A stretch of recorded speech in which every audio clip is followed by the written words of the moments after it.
Albert Einstein ធ្លាប់ជាក្មេងដែលរៀនមិនបានលទ្ធផលល្អលើមើលវិន័យមិនស្ដាប់គ្រូរហូតត្រូវសាលាដេញចេញក៏ប៉ុន្តែក្រោយមក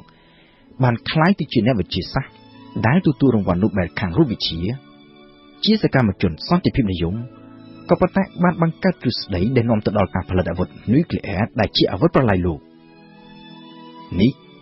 គឺជាប្រវត្តិនៃដំណើរជីវិតរបស់អ្នកប្រាជ្ញដ៏ធំបំផុតមួយនៅក្នុងប្រវត្តិសាស្ត្រចាប់តាំងពីក្រោយសម័យកាល Isaac Newton Albert Einstein កើតនៅឆ្នាំ 1879 នៅក្នុងទីក្រុងអូនប្រទេសអាល្លឺម៉ង់តែធំដឹងក្តីនៅក្នុងទីក្រុងមួយនេះអនាគតអ្នកប្រាជ្ញដ៏ល្បីមួយនេះកើតមកមិនមានលក្ខណៈពិសេសអ្វីឲ្យលើសពីក្មេងដទៃទៀតនោះទេគឺមានតែផ្ទុយទៅវិញ Einstein ជាក្មេងដែលក្រចេះនិយាយរហូតធ្វើឲ្យឪពុកម្ដាយព្រួយបារម្ភខ្លាំងហើយនាំយកទៅជួបគ្រូពេទ្យដើម្បីពិគ្រោះយោបល់តទៅដល់អាយុ3ឆ្នាំទៅ4ឆ្នាំទើប Einstein ចេះនិយាយនៅវ័យកុមារនៅក្នុងពេលដែលក្មេងៗស្របាលគ្នានៅសម័យនោះ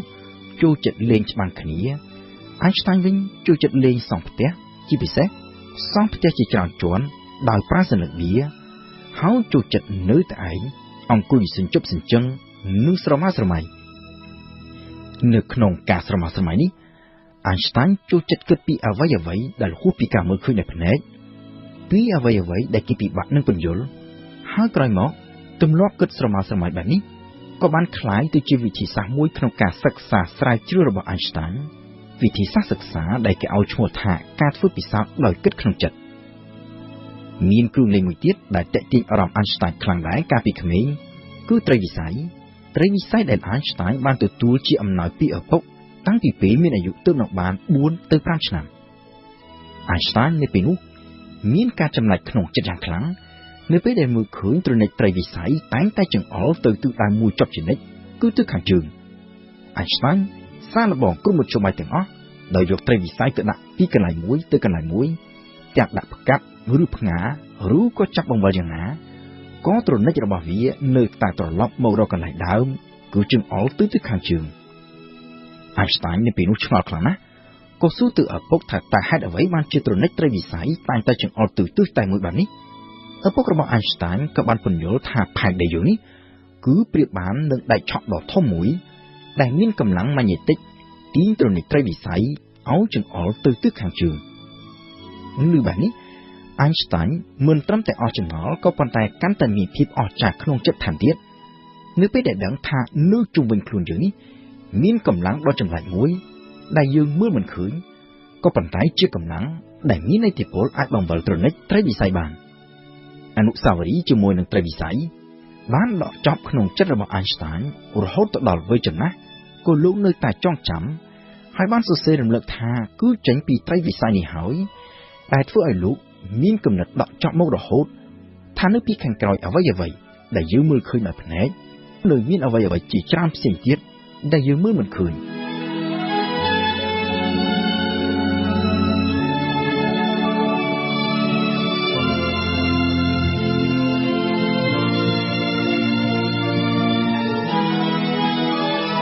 ក្រៅពីកម្លាំងម៉ាញ៉េទិកនៅមានកម្លាំងអរូបីមួយទៀតដែលទាក់ទាញអារម្មណ៍ Einstein ខ្លាំងតាំងពីក្មេងមកដែរគឺអគ្គិសនីឪពុករបស់ Einstein គឺជាវិស្វករហើយរួមជាមួយនឹងឪពុកមីរបស់ Einstein ពួកគេបានបង្កើតជាសហគ្រាសមួយដែលមានជំនាញខាងគ្រឿងអគ្គិសនី Einstein មានការអស្ចារ្យក្នុងចិត្តចំពោះចរន្តអគ្គិសនីវាជារបស់ដែលគេមិនអាចមើលឃើញតែមានអំណាចខ្លាំងអស្ចារ្យហើយក្នុងពេលជាមួយគ្នាក៏ពោពេញទៅដោយគ្រោះថ្នាក់ផងដែរ Einstein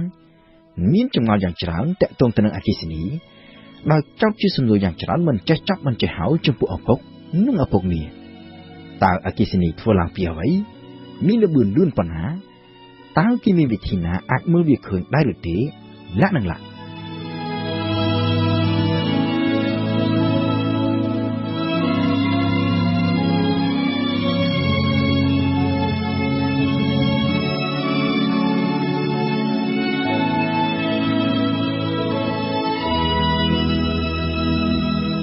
Einstein កើតនៅក្នុងត្រកូលជីវិតក៏ប៉ុន្តែមិនមែនជាអ្នកគោរពប្រតិបត្តិតាមសាសនានិងទំនៀមទម្លាប់របស់ជីវិតនោះទេមិនតែប៉ុណ្ណោះ Einstein ត្រូវបានឪពុកម្ដាយចុះឈ្មោះឲ្យចូលរៀននៅសាលាបឋមសិក្សាកាតូលិកដោយយល់ថាសាលាមានគុណភាពល្អការសិក្សារបស់ Einstein នៅថ្នាក់បឋមសិក្សាបានប្រព្រឹត្តទៅដោយរលូនដោយគ្មានចោទជាបញ្ហាអ្វីនោះទេក៏ប៉ុន្តែអ្វីចាប់ផ្ដើមប្រែប្រួលនៅពេលចូលដល់ថ្នាក់អនុវិទ្យាល័យគ្រូរបស់ Einstein មិនចូលចិត្ត Einstein ដែលចូលចិត្តសួរដេញដោយច្រើនហួសហេតុហើយជាពិសេសគឺសួរពីរឿងដែលហួសពីកម្មវិធីសិក្សាឬក្រៅកម្មវិធីសិក្សាចំណែកឯ Einstein វិញក៏មិនចូលចិត្តសាលាមិនចូលចិត្តទាំងការតម្រូវឲ្យស្លៀកពាក់ឯកសណ្ឋាននិងវិន័យតឹងតែងដោយសាលាទាហានមិនចូលចិត្តទាំងបរិយាកាសជុំវិញដោយសារតែ Einstein មានគំនិតខុសគេមានចំណាប់អារម្មណ៍និងចំណូលចិត្តខុសគេពិបាកក្នុងការរាប់អានមិត្តនិងជាពិសេសជាងនេះទៅទៀតគឺ Einstein មិនចូលចិត្តការបង្រៀនដែលតម្រូវឲ្យមានការអាននិងទន្ទេញចាំមាត់និងទាមទារឲ្យសិស្សគោរពតាមយ៉ាងខ្ជាប់ខ្ជួននៅសេចក្តីបង្រៀនរបស់គ្រូដោយមិនបើកចំហឲ្យមានការចោទសួរឬជជែកដេញដោលបន្តិចម្ដង Einstein ក៏មានការសោះល្វើយក្នុងការរៀនសូត្រ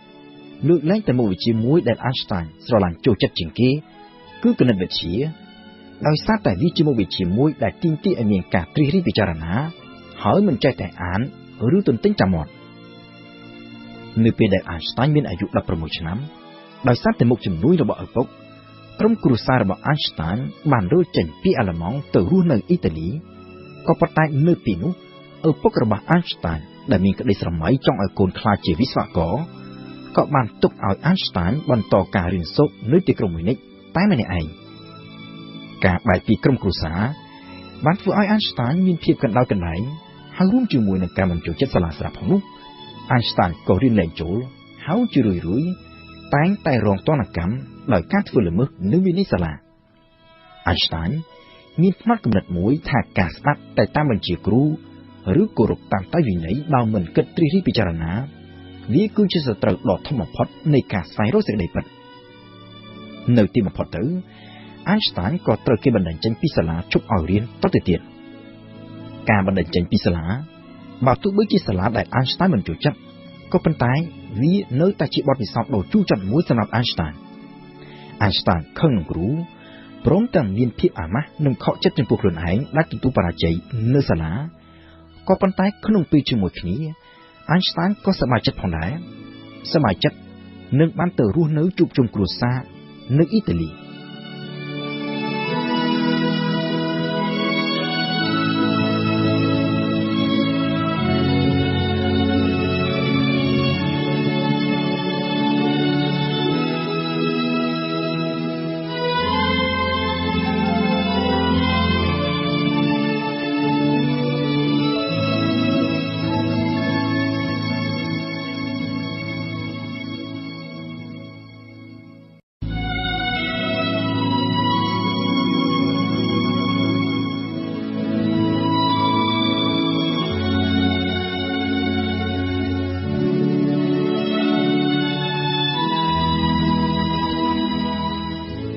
នៅចុងឆ្នាំ1894 Einstein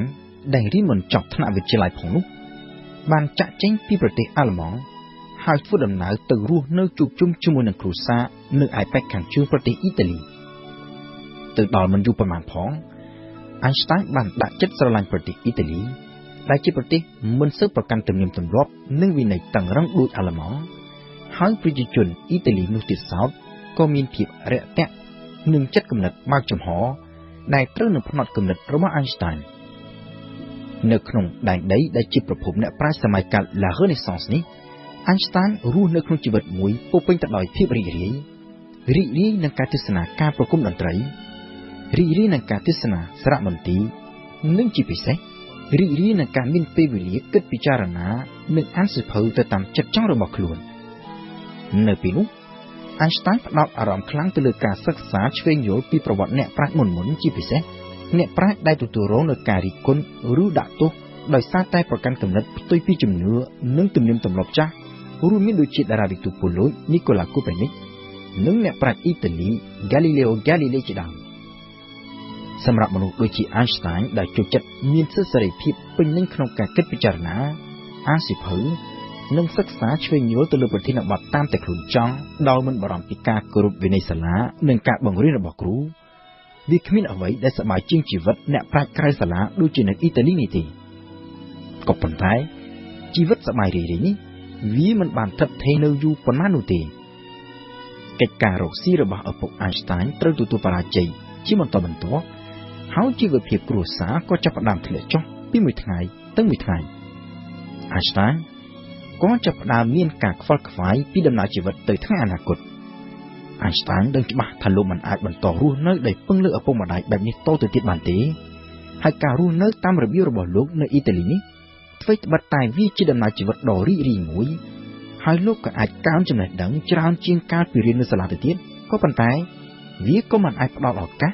ក្នុងការស្វែងរកការងារធ្វើដើម្បីបានលុយមកចិញ្ចឹមជីវិតបាននោះដែរក្រោយពីបានគិតពិចារណាយ៉ាងល្អិតល្អន់ Einstein ក៏បានកំណត់ក្នុងចិត្តថានឹងចាប់យកអាជីពជាសាស្ត្រាចារ្យខាងរូបវិទ្យាក៏ប៉ុន្តែដើម្បីអាចធ្វើជាសាស្ត្រាចារ្យបានលោកចាំបាច់ត្រូវតែត្រឡប់ទៅចូលរៀននៅសាលាវិញ Einstein ចូលចិត្តសាលានៅអ៊ីតាលីក៏ប៉ុន្តែលោកមានចំណោទខាងភាសាដូច្នេះហើយទើបលោកសម្រេចចិត្តទៅរៀននៅស្វីសដែលជាសាលាមានផ្នត់គំនិតសេរីនិយមប្រហែលនឹងអ៊ីតាលីតែល្អត្រង់និយាយភាសាអាល្លឺម៉ង់ Einstein បានសន្យាជាមួយនឹងឪពុកម្ដាយថានឹងខិតខំរៀនដោយខ្លួនឯងនៅផ្ទះដើម្បីប្រឡងចូលរៀននៅសាលា Polytechnic ក្រុង Zurich ដែលជាសាកលវិទ្យាល័យដ៏ល្បីល្បាញមួយខាងផ្នែកវិស្វកម្មនិងវិទ្យាសាស្ត្រទូទៅក៏ប៉ុន្តែការប៉ុនប៉ងប្រឡងចូលសាលា Polytechnic នេះត្រូវទទួលបរាជ័យដែលនៅក្នុងការប្រឡងឆ្នាំ1895 Einstein បានពិន្ទុល្អតែខាងគណិតវិទ្យានិងរូបវិទ្យាចំណែកឯមុខវិជ្ជាផ្សេងទៀតត្រូវធ្លាក់ទាំងអស់ទោះជាយ៉ាងនេះក៏ដោយ Einstein ក៏មិនសុខចិត្តបោះបង់ចោលការព្យាយាមតែត្រឹមនេះដែរដោយបានទៅរៀនព្រាមរយៈពេល1ឆ្នាំមុននឹងត្រឡប់មកប្រឡងម្ដងទៀតហើយបានជាប់ចូលរៀនសាលា Polytechnic Zurich នៅឆ្នាំ1896នៅពេលនោះ Einstein ទើបនឹងមានអាយុបាន17ឆ្នាំតែប៉ុណ្ណោះនៅក្នុងអំឡុងពេលដែលបានជាប់ចូលរៀននៅសាលា Polytechnic នោះ Einstein បានសម្រេចចិត្តបោះបង់ចោលសញ្ជាតិអាល្លឺម៉ង់ដែលជាសញ្ជាតិកំណើតហើយដាក់ពាក្យសុំចូលសញ្ជាតិស្វីសដែល Einstein ទទួលបាននៅឆ្នាំ1901ក្រោយពីបានបញ្ចប់ការសិក្សាថ្នាក់សាកលវិទ្យាល័យ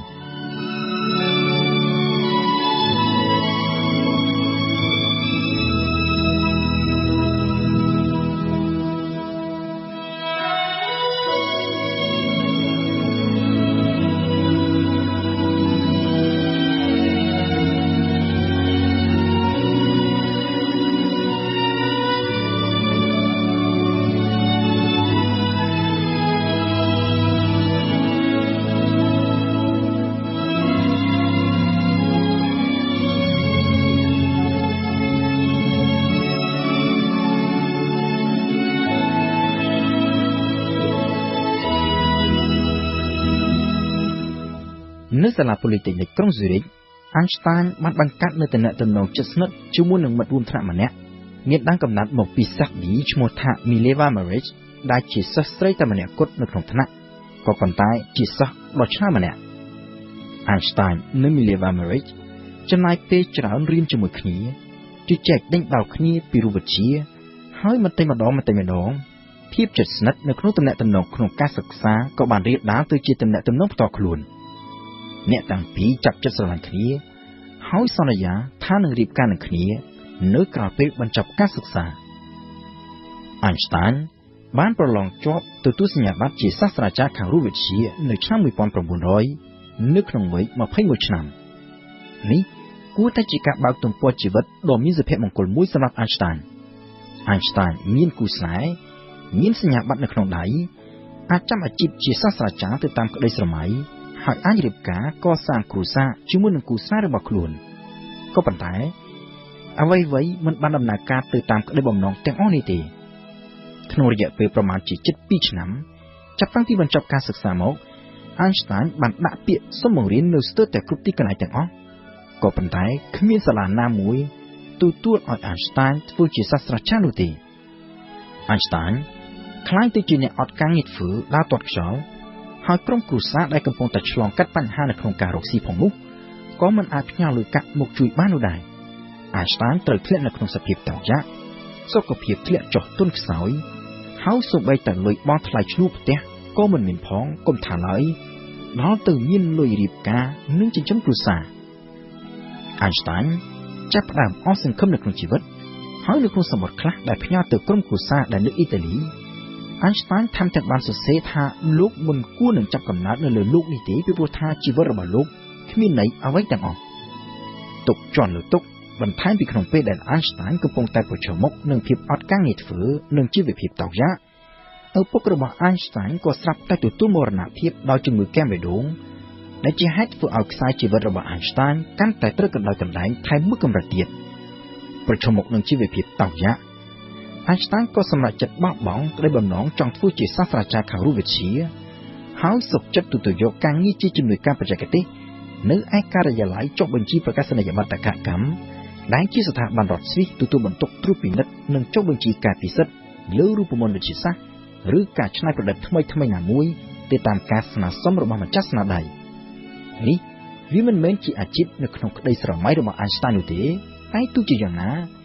វាក៏ជាការងារដែលអាចផ្ដល់ប្រាក់ខែគ្រប់គ្រាន់ក្នុងការផ្គត់ផ្គង់ជីវភាពនិងអាចចិញ្ចឹមគ្រួសារបានក្រោយពីបានការងារធ្វើ Einstein បានរៀបការជាមួយនឹង Mileva Maric នៅឆ្នាំ1903ជាមួយនឹងចំណងដៃគូប្រុសទី1នៅឆ្នាំ1904មុននឹងកើតបានគូប្រុសទី2 6ឆ្នាំក្រោយមកទៀត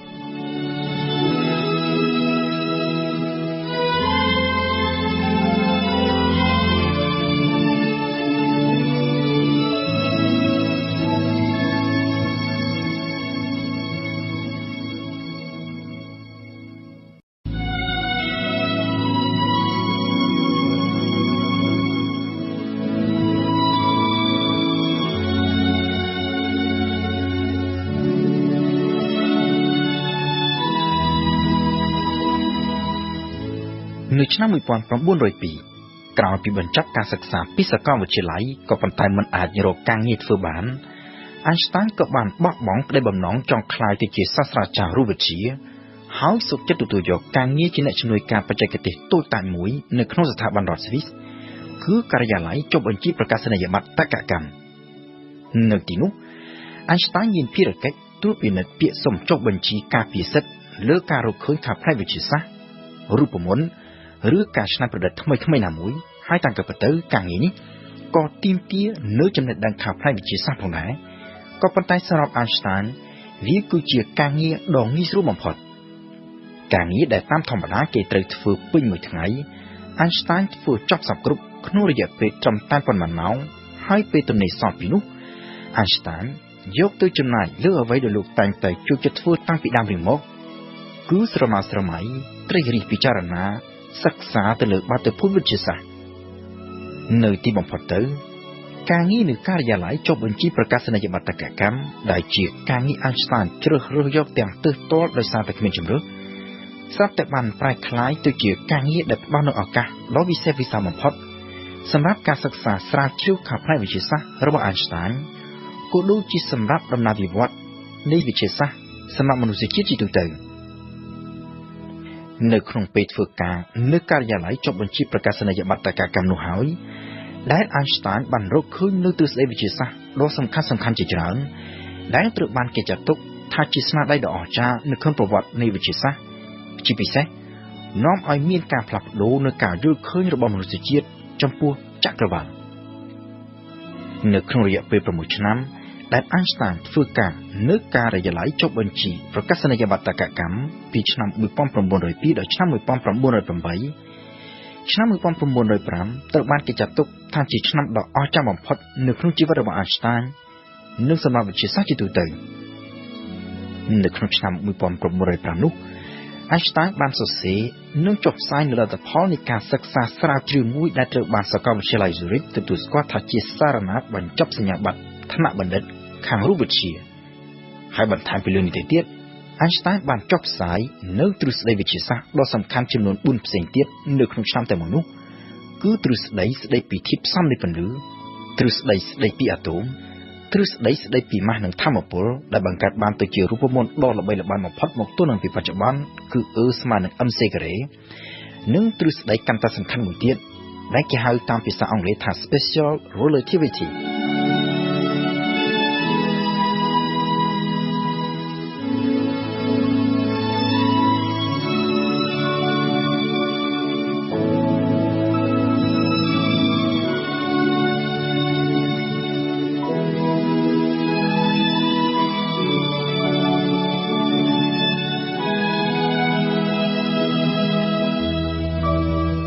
នៅពេលដែល Einstein បង្កើតបាននូវទ្រឹស្ដីវិទ្យាសាស្ត្រដ៏សំខាន់នៅក្នុងឆ្នាំ1905 Einstein មានវ័យទើបនឹងបាន26ឆ្នាំប៉ុណ្ណោះហើយក៏មិនមែនជាអ្នកវិទ្យាសាស្ត្រអ្វីនោះដែរគឺគ្រាន់តែជាបុគ្គលិកតូចតាចម្នាក់នៅក្នុងការិយាល័យចុះបញ្ជីប្រកាសនីយបត្រកម្មតែប៉ុណ្ណោះក៏ប៉ុន្តែនៅក្រៅពេលដែលទ្រឹស្ដីអស់ទាំងនេះត្រូវបានគេយកទៅចុះផ្សាយគេឈ្មោះរបស់ Einstein ក៏បានចាប់ផ្ដើមល្បីរន្ទឺហើយនៅឆ្នាំ1909 Einstein ត្រូវបានសាកលវិទ្យាល័យ Zurich តែងតាំងឲ្យធ្វើជាសាស្ត្រាចារ្យខាងរូបវិទ្យាសម្រាប់ Einstein ដែលតែងតែមានក្តីប្រាថ្នាចង់ធ្វើជាសាស្ត្រាចារ្យរូបវិទ្យាតាំងពីយូរណាស់មកហើយនោះនេះគឺជាសបិនដែលខ្លាចជាការពិតក៏ប៉ុន្តែនេះគ្រាន់តែជាចំណុចចាប់ផ្ដើមមួយប៉ុណ្ណោះនៅឆ្នាំ1913សាកលវិទ្យាល័យមួយទៀតបានហៅ Einstein ឲ្យទៅធ្វើការដោយផ្ដល់ប្រាក់ខែយ៉ាងច្រើនលើលោកបើធៀបនឹងការងារចាស់ហើយលើពីនេះទៅទៀតការងារនៅសាកលវិទ្យាល័យថ្មីនេះនឹងផ្ដល់ពេលវេលាច្រើនដល់ Einstein សម្រាប់ត្រិះរិះពិចារណានិងសិក្សាទៅលើបញ្ហាវិទ្យាសាស្ត្រតាមតែចិត្តចង់ Einstein ក៏ត្រូវបានគេសន្យាផ្ដល់មុខតំណែងជានាយកវិទ្យាស្ថានស្រាវជ្រាវខាងរូបវិទ្យាផងដែរក៏ប៉ុន្តែបញ្ហាដែលចោទធំបំផុតនោះគឺនៅត្រង់ថាសាកលវិទ្យាល័យនិងវិទ្យាស្ថានស្រាវជ្រាវនេះស្ថិតនៅឯទីក្រុងបែរឡាំងប្រទេសអាល្លឺម៉ង់ហើយភរិយារបស់ Einstein មិនចង់ចាក់ចេញពីស្វីសទៅរស់នៅបែរឡាំង Einstein នៅពីនោះត្រូវប្រឈមមុខនឹងជម្រើសរវាងម្ខាងគ្រួសារនិងម្ខាងទៀតការងារដែលខ្លួនស្រឡាញ់ Einstein ជ្រើសរើសយកការងារហើយទទួលយកតំណែងជាសាស្ត្រាចារ្យនិងនាយកវិទ្យាស្ថានស្រាវជ្រាវរូបវិទ្យានៅបែរឡាំងពីដំបូងឡើយ Mileva Maric ភរិយារបស់ Einstein បានសុខចិត្តទៅតាម Einstein នៅអាល្លឺម៉ង់ក៏ប៉ុន្តែរស់នៅបានតែប៉ុន្មានខែ Mileva ក៏បាននាំកូនប្រុសទាំងពីរត្រឡប់មកស្វីសវិញដោយទុក Einstein ឲ្យនៅបែរឡាំងតែម្នាក់ឯងមូលហេតុមិនមែនមានត្រឹមតែថា Mileva មិនចង់រស់នៅទីក្រុងបែរឡាំងទេតែសំខាន់ជាងនេះទៅទៀតគឺដោយសារតែ Einstein មានទំនាក់ទំនងស្នេហាជាមួយនឹងស្ត្រីថ្មីដែលត្រូវជាបងជីដូនមួយមានឈ្មោះថា Elsa នៅឆ្នាំ1919ក្រោយពីរស់នៅបែកគ្នាអស់រយៈពេល5ឆ្នាំ Einstein និង Mileva Maric ក៏បានលែងយកគ្នាជាផ្លូវការហើយប្រមាណជា3ខែក្រោយមក Einstein ក៏បានរៀបការជាមួយនឹង Elsa ជាផ្លូវការតាមការពិតមុននឹងឈានទៅដល់ការចុះកិច្ចព្រមព្រៀងលែងលះគ្នានេះ Einstein បានចុះខសន្យាជាមួយនឹង Mileva Maric ថាប្រសិនបើ Mileva ព្រមព្រៀងចុះហត្ថលេខាលែងលះនៅថ្ងៃណាមួយនោះដែល Einstein ទទួលបាននៅពានរង្វាន់ Nobel លុយទាំងអស់ដែលបានពីរង្វាន់ Nobel នេះនឹងត្រូវប្រគល់ទៅឲ្យ Mileva និងកូនប្រុសទាំងពីរនៅក្នុងអំឡុងពេលនោះ Einstein មានភាពប្រកបក្នុងចិត្តថាតាមរយៈទ្រឹស្ដីដែលលោកបានរកឃើញលោកប្រកាសជានឹងទទួលបានពានរង្វាន់ Nobel ក៏ប៉ុន្តែពីមួយឆ្នាំទៅមួយឆ្នាំទ្រឹស្ដីដ៏សំខាន់របស់លោកស្ដីពី General Relativity នៅតែជាបញ្ហាចម្រូងចម្រាសហើយបេក្ខភាពរបស់លោកក៏ត្រូវបានគណៈកម្មាធិការ Nobel ច្រានចោលម្ដងជាពីរដងរហូតទាល់ទៅដល់ឆ្នាំ1922ទើប Einstein ត្រូវបានគេប្រគល់រង្វាន់ Nobel ខាងរូបវិទ្យាតាមការពិតទៅរង្វាន់ Nobel នោះក៏មិនមែនបានមកដោយសារតែទ្រឹស្ដីដ៏ល្បីល្បាញស្ដីពី General Relativity នេះដែរតែបានមកដោយសារតែទ្រឹស្ដីស្ដីពីធាតុផ្សំនៃពន្លឺដែល Einstein បានរកឃើញនិងចុះផ្សាយតាំងពីឆ្នាំ1905នៅពេលដែលលោកកំពុងតែធ្វើការនៅឯការិយាល័យចុះបញ្ជីប្រកាសនីយបត្រកម្មនៅឯប្រទេសស្វីសនៅឡើយទោះជាយ៉ាងណារង្វាន់ Nobel នេះវាគឺជាការផ្ដល់នូវកិត្តិយសនិងការទទួលស្គាល់ចំពោះសមត្ថភាពជាអ្នកវិទ្យាសាស្ត្ររបស់ Einstein ហើយលុយទាំងអស់ដែលបានពីរង្វាន់ Nobel នេះត្រូវបាន Einstein ប្រគល់ទៅឲ្យ Mileva Maric និងកូនប្រុសស្របទៅតាមការសន្យានៅក្នុងកិច្ចព្រមព្រៀងលែងលះសម្រាប់ Einstein នេះមិនមែនមានន័យត្រឹមតែជាការបំពេញតាមកិច្ចសន្យាដែលបានចុះតាមប៉ុណ្ណោះទេតែជានេះទៅទៀត ការប្រគល់លុយដល់ច្រើនសន្តិសន្ធាប់ទៅផ្គត់ផ្គង់ជីវភាពអតីតភរិយាព្រមទាំងបំរុងទុកសម្រាប់អនាគតកូនប្រុសទាំងពីរបែបនេះវាក៏បានជួយបន្ធូរបន្ថយយ៉ាងច្រើនផងដែរនៅពីរដ្ឋភាពនៃការបោះបង់ចោលប្រពន្ធកូន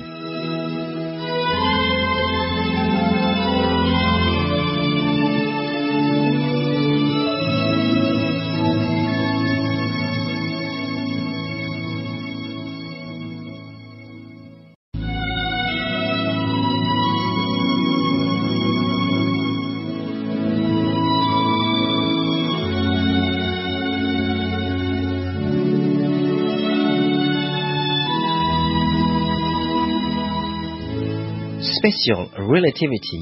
គឺជាទ្រឹស្ដីមួយនៅក្នុងចំណោមទ្រឹស្ដីសំខាន់ទាំង4ដែលលោក Albert Einstein បានរកឃើញនៅក្នុងឆ្នាំ1905នៅពេលដែលលោកនៅជាបុគ្គលិកការិយាល័យចុះបញ្ជីប្រកាសនីយបត្រកម្មនៅឡើយយោងតាមគោលការណ៍ relativity គ្រប់អ្វីៗទាំងអស់នៅក្នុងចក្រវាឡយើងនេះគ្មានអ្វីដែលមានតម្លៃដាច់ខាតនោះទេឬអាចនិយាយបានម្យ៉ាងទៀតថាគ្មានអ្នកណាម្នាក់អាចកំណត់យ៉ាងដាច់ខាតថាវត្ថុណាមួយស្ថិតនៅនឹងថ្កល់ឬវត្ថុណាមួយមានចលនានោះទេវត្ថុមួយស្ថិតនៅនឹងថ្កល់ឬក៏មានចលនាហើយមានចលនាក្នុងលើ4ប៉ុណ្ណាគឺវាអាស្រ័យទៅលើថាតើគេមើលពីចំណុចណាហើយធៀបទៅនឹងអ្វីនៅក្នុងគណៈពេលដែលលោកអ្នកកំពុងស្ដាប់ការរៀបរាប់របស់ខ្ញុំនេះអ្នកដែលអង្គុយស្ដាប់មួយកន្លែងនៅក្នុងផ្ទះប្រកាសជានឹងគិតថាខ្លួនស្ថិតនៅស្ងៀមគ្មានចលនាបើធៀបទៅនឹងផ្ទះនិងផ្ទៃដីក៏ប៉ុន្តែបើគេមើលពីទីអវកាសវិញលោកអ្នកមិនមែនកំពុងស្ថិតនៅស្ងៀមគ្មានចលនានោះទេទាំងលោកអ្នកទាំងផ្ទះនិងទាំងផ្ទៃដីកំពុងតែមានចលនាទៅតាមចលនាវិលជុំវិញខ្លួនឯងនៃភពផែនដីក្នុងល្បឿនរហូតដល់ទៅជាង 1600 គីឡូម៉ែត្រក្នុង1ម៉ោងបើធៀបទៅនឹងព្រះអាទិត្យវិញលោកអ្នកកំពុងតែធ្វើដំណើរក្នុងល្បឿន 110,000 គីឡូម៉ែត្រក្នុង1ម៉ោងទៅតាមចលនារបស់ភពផែនដីដែលវិលជុំវិញព្រះអាទិត្យហើយទាំងព្រះអាទិត្យទាំងភពផែនដីនិងប្រព័ន្ធព្រះអាទិត្យទាំងមូលកំពុងធ្វើដំណើរវិលជុំវិញ Galaxy Milky Way ក្នុងល្បឿនរហូតដល់ទៅប្រមាណជា 72,000 គីឡូម៉ែត្រក្នុង1ម៉ោងតែក៏ប៉ុន្តែយើងមិនចាំបាច់គិតទៅដល់ភាពស្មុគស្មាញនៃចលនារបស់ភពផែនដីនិងប្រព័ន្ធព្រះអាទិត្យក៏អាចសង្កេតមើលឃើញពីគោលការណ៍ relativity នេះដែរគឺអាចមើលឃើញកាន់តែច្បាស់នៅក្នុងដំណើរជីវិតរស់នៅប្រចាំថ្ងៃអ្នកខ្លះប្រហែលជាធ្លាប់ឆ្លងកាត់នៅបទពិសោធន៍ជិះនៅលើកប៉ាល់មួយហើយមានកប៉ាល់មួយទៀតដែលនៅក្បែរគ្នានៅពេលមួយយើងមើលឃើញកប៉ាល់ដែលនៅក្បែរនោះមានចលនាថយទៅក្រោយក៏ប៉ុន្តែប្រសិនបើយើងមិនក្រឡេកភ្នែកមើលទៅកំពង់ផែឬក៏ច្រាំងទន្លេទីនោះយើងមិនអាចដឹងដោយប្រកាសបានទេថាតើកប៉ាល់ដែលនៅក្បែរយើងស្ថិតនៅនឹងថ្កល់ហើយកប៉ាល់របស់យើងបើកទៅមុខឬក៏កប៉ាល់របស់យើងស្ថិតនៅនឹងថ្កល់ហើយកប៉ាល់ដែលនៅក្បែរយើងបើកថយទៅក្រោយតាមការពិតយោងតាមគោលការណ៍ relativity ប្រសិនបើកប៉ាល់ទាំងពីរនេះស្ថិតនៅកណ្ដាលលំហអវកាសដោយគ្មានច្រាំងទន្លេគ្មានភពគ្មានផ្កាយគ្មានអ្វីទាំងអស់ជាចំណុចធៀបទេនោះគ្មានអ្នកណាម្នាក់អាចកំណត់បានទេថាតើកប៉ាល់មួយណានៅស្ងៀមហើយកប៉ាល់មួយណាមានចលនា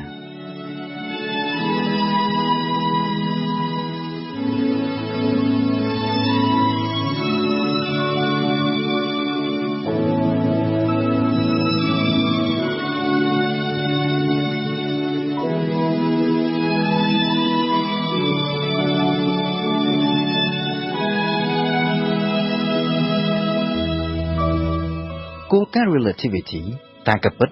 មានដើមកំណើតចេញពីទ្រឹស្ដីរបស់ Galilei ក៏ប៉ុន្តែនៅក្នុងអំឡុងឆ្នាំ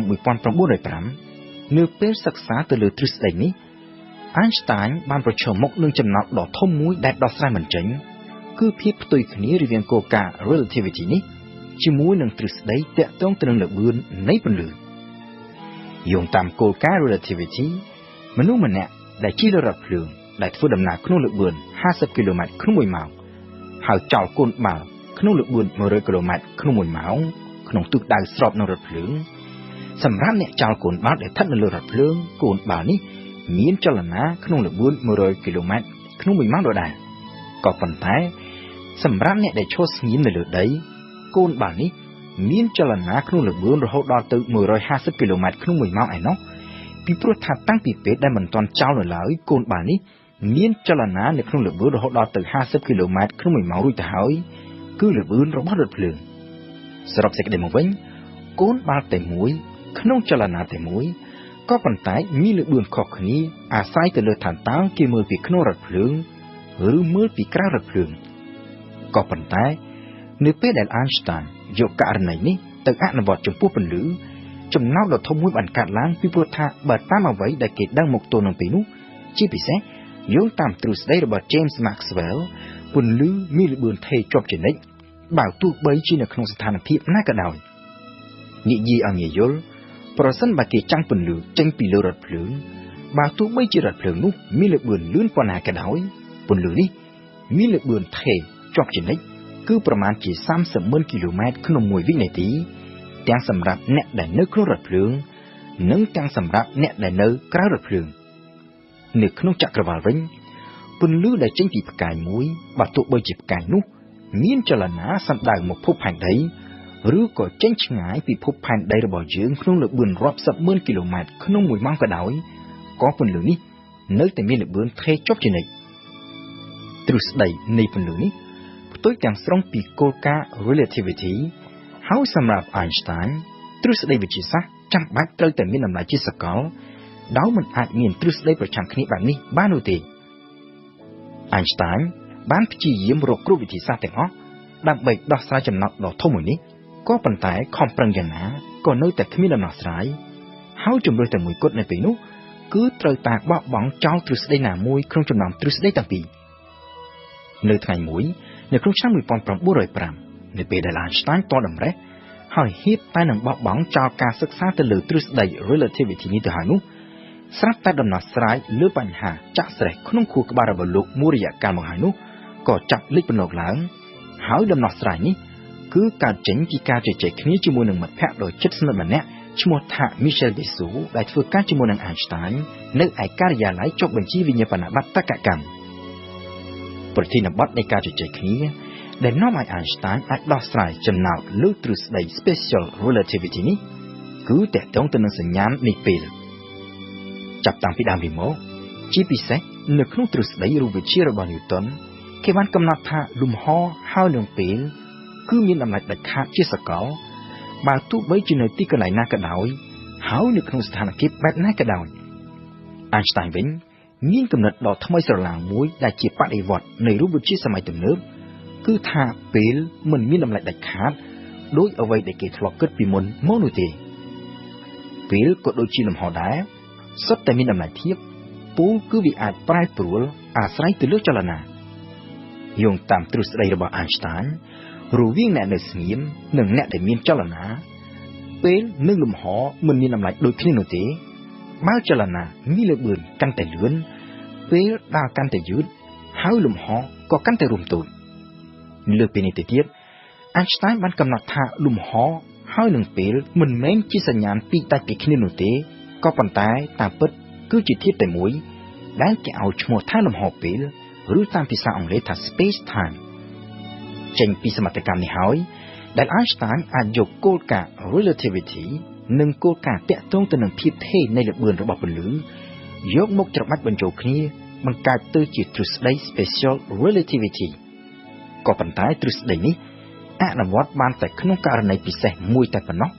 គឺក្នុងករណីដែលចលនាមានល្បឿនថេរពលគឺគ្មានសន្ទុះហើយដូច្នេះហើយបានជាគេឲ្យឈ្មោះថា special relativity តរតែប៉ុន្មានឆ្នាំក្រោយមកទៀតទើប Einstein ពង្រីកទ្រឹស្ដីនេះចេញទៅក្នុងករណីទូទៅហើយបង្កើតបានទៅជាទ្រឹស្ដីដែលគេឲ្យឈ្មោះថា general relativity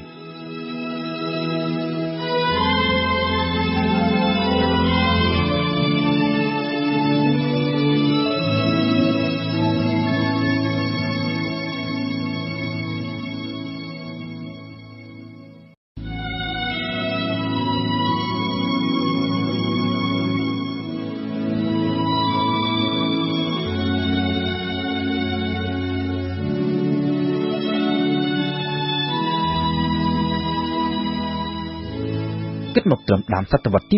20រូបវិទ្យាមានមូលដ្ឋានគ្រឹះធំបំផុតលើទ្រឹស្ដីរបស់ Isaac Newton ហើយដូច្នេះហើយ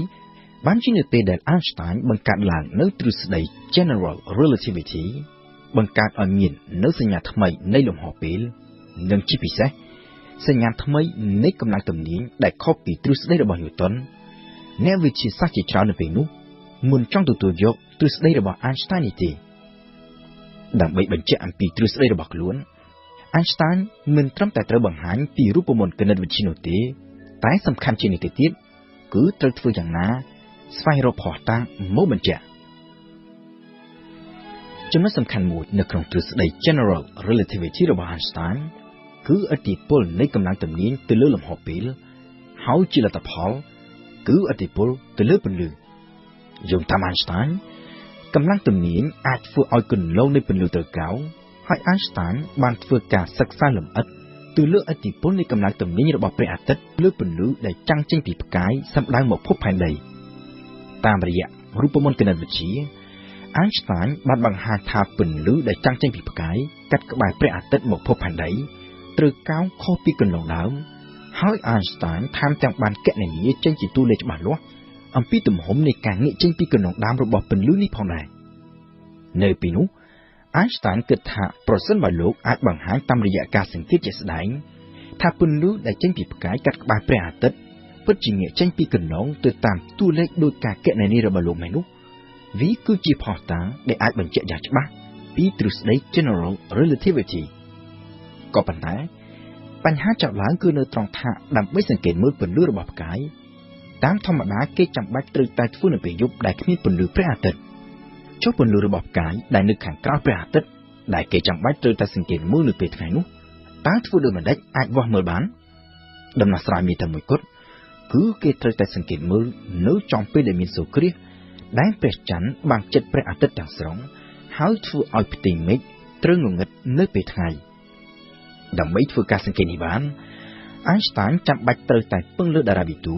ជាពិសេសគឺអ្នកដែលមានជំនាញខាងថតរូបអវកាសនៅឆ្នាំ1911 Einstein បានចុះផ្សាយនៅផ្នែកខ្លះនៃទ្រឹស្ដី General Relativity ដែលបានបញ្ចប់សេចក្តីដោយស្នើសុំឲ្យតារាវិទូធ្វើការសង្កេតនិងថតរូបសូរ្យគ្រាសដើម្បីបញ្ជាក់ឲ្យឃើញថាតើទ្រឹស្ដីរបស់លោកខុសឬក៏ត្រូវបេសកកម្មដែលស្នើឡើងដោយ Einstein នេះត្រូវបានទទួលយកដោយតារាវិទូអាល្លឺម៉ង់វ័យក្មេងម្នាក់ឈ្មោះថា Erwin Freundlich ក៏ប៉ុន្តែគេត្រូវរងចាំរយៈពេល3ឆ្នាំខាងមុខទៀតទើបមានសូរ្យគ្រាសសាជាថ្មីហើយសូរ្យគ្រាសដែលព្រះច័ន្ទបានជិតព្រះអាទិត្យទាំងស្រុងនោះនឹងត្រូវកើតឡើងនៅឯតំបន់គ្រីមេនៅក្នុងទឹកដីរុស្ស៊ី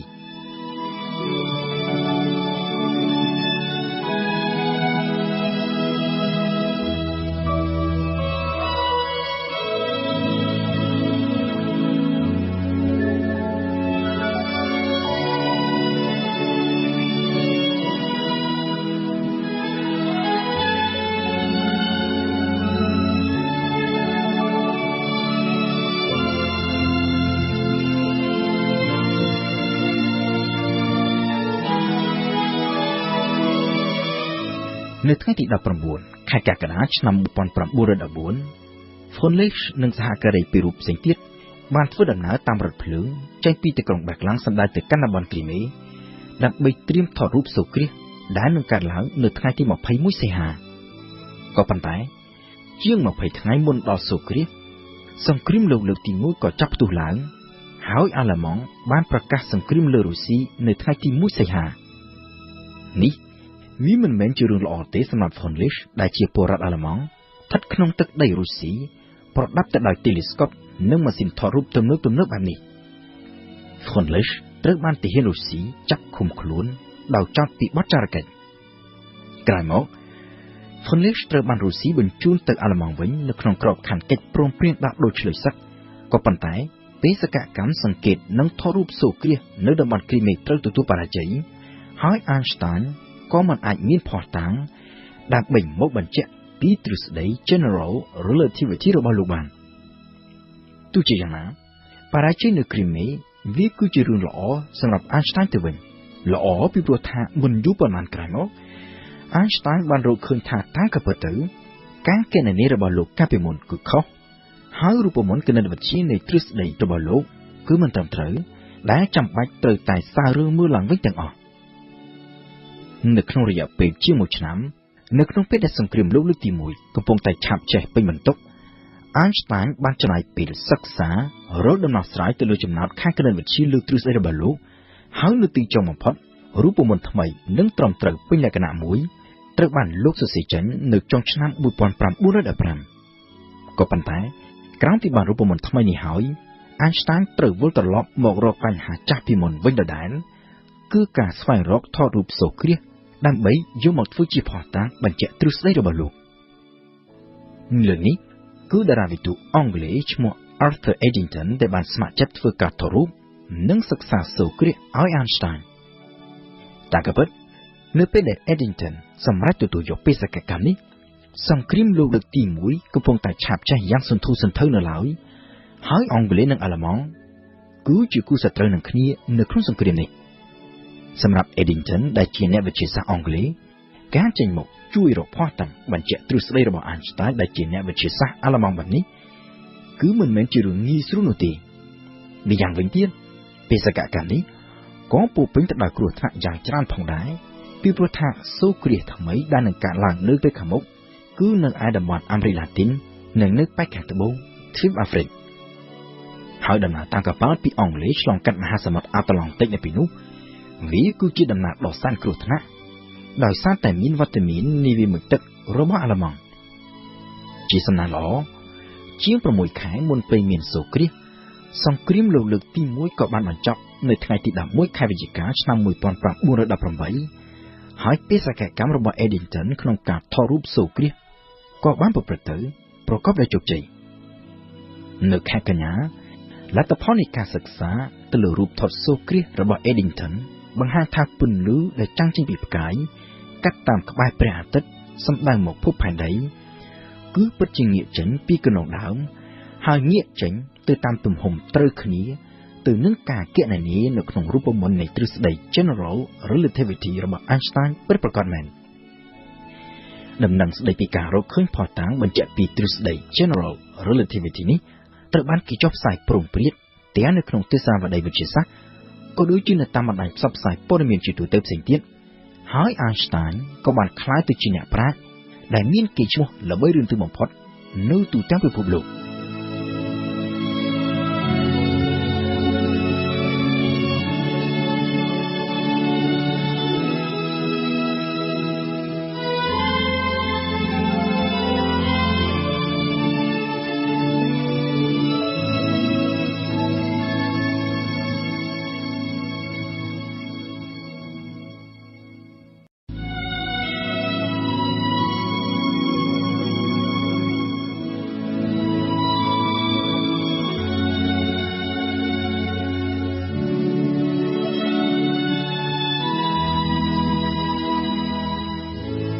Albert Einstein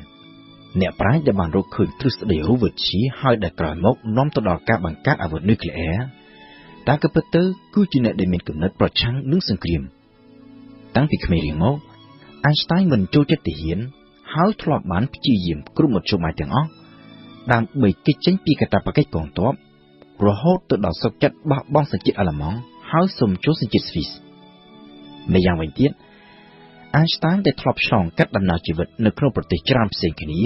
គឺទាំងអាល្លឺម៉ង់ដែលជាប្រទេសកំណើតទាំងនៅអ៊ីតាលីដែលជាទីលំនៅរបស់ក្រុមគ្រួសារនិងនៅស្វីស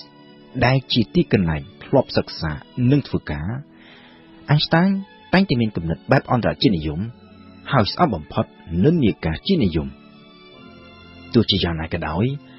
Einstein មិនសូវជាបង្ហាញឲ្យគេឃើញជាសាធារណៈនៅនិន្នាការសន្តិភាពនិយមរបស់លោកទេហើយការស្អប់គំនិតជាតិនិយមនេះពិសោធន៍ក៏លោកច្រើនតែរក្សាទុកក្នុងចិត្តតែម្នាក់ឯងផងដែរដែលលោកគិតតែផ្ដោតទៅលើការសិក្សាខាងវិទ្យាសាស្ត្រមិនខ្វាយខ្វល់ពីនយោបាយក៏ប៉ុន្តែអ្វីៗត្រូវប្រែប្រួលនៅពេលដែលសង្គ្រាមលោកលើកទី1បានផ្ទុះឡើងនៅឆ្នាំ1914នៅពេលនោះ Einstein គឺជាសាស្ត្រាចារ្យនិងជានាយកវិទ្យាស្ថានសិក្សារូបវិទ្យានៅក្នុងទីក្រុងបែរឡាំងហើយ Einstein បានមើលឃើញយ៉ាងច្បាស់នៅការរីកដុះដាលនៃនិន្នាការជាតិនិយមនៅអាល្លឺម៉ង់សម្រាប់ Einstein សង្គ្រាមលោកលើកទី1នេះវាមិនគួរនឹងផ្ទុះឡើងនោះទេហើយបញ្ហាចោទដ៏ធំនោះ គឺមកពីពួកជាតិនិយមជ្រុលនិងជាពិសេសពួកអ្នកនយោបាយយោធានិយមអ្វីដែលធ្វើឲ្យ Einstein កាន់តែហួសចិត្តទៅទៀតនោះគឺអ្នកវិទ្យាសាស្ត្រអាល្លឺម៉ង់ជាច្រើននាំគ្នាចេញមុខគាំទ្រនយោបាយយោធានិយមរបស់អាល្លឺម៉ង់ហើយពួកគេថែមទាំងបានបង្ហាញជំហរនេះជាសាធារណៈតាមរយៈការចុះហត្ថលេខាលើញត្តិមួយនៅក្នុងអំឡុងខែតុលាឆ្នាំ1914ពលគឺប្រមាណជាង2ខែក្រោយផ្ទុះសង្គ្រាមលោកលើកទី1ញត្តិនេះត្រូវបានចុះហត្ថលេខាដោយអ្នកវិទ្យាសាស្ត្រចំនួន93រូបក្នុងចំណោមនោះក៏រួមមានផងដែរអ្នកវិទ្យាសាស្ត្រដ៏ល្បីឈ្មោះចំនួន3រូបដែលជាមិត្តភក្តិដ៏ជិតស្និទ្ធរបស់ Einstein និងជាអ្នកដែលធ្លាប់បានទៅបញ្ចុះបញ្ចូលនាំ Einstein ពីប្រទេសស្វីសឲ្យមកធ្វើការនៅប៊ែរឡានអ្នកវិទ្យាសាស្ត្រដែលចុះហត្ថលេខាលើញត្តិនេះមានខ្លះធ្វើដោយសារតែមានគំនិតគាំទ្រនយោបាយយោធានិយមរបស់អាល្លឺម៉ង់ពិតប្រាកដមែនចំណែកឯខ្លះទៀតធ្វើតាមមតិភាគច្រើនគឺតាមបែបចូលស្ទឹងតាមបទ Einstein វិញ Einstein ដែលតាំងពីក្មេងមកតែងតែមានគំនិតបះបោរមិនចេះតែធ្វើតាមគេបានបដិសេធមិនព្រមចុះហត្ថលេខាលើញត្តិនេះហើយមិនត្រឹមតែប៉ុណ្ណោះ Einstein ថែមទាំងបានផ្ដួចផ្ដើមគំនិតសរសេរញត្តិផ្សេងមួយទៀតសម្រាប់អ្នកវិទ្យាសាស្ត្រដែលប្រឆាំងនឹងសង្គ្រាមក៏ប៉ុន្តែញត្តិនេះមានអ្នកចុះហត្ថលេខាតែ3នាក់ប៉ុណ្ណោះទើបមិនត្រូវបានចេញផ្សាយជាសាធារណៈទោះជាយ៉ាងនេះក៏ដោយ Einstein ក៏មិនបានបោះបង់ចោលសកម្មភាពប្រឆាំងនឹងសង្គ្រាមនេះដែរ Einstein បានចូលជាសមាជិកសមាគមអ្នកសន្តិភាពនិយមព្រមទាំងបានសរសេរអត្ថបទជាច្រើនចុះផ្សាយជាសាធារណៈ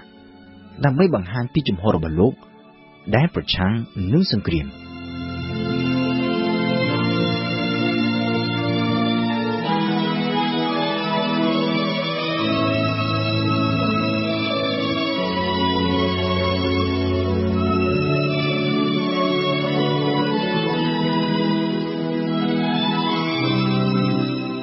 នៅឆ្នាំ1918សង្គ្រាមលោកលើកទី1ត្រូវបាត់បញ្ចប់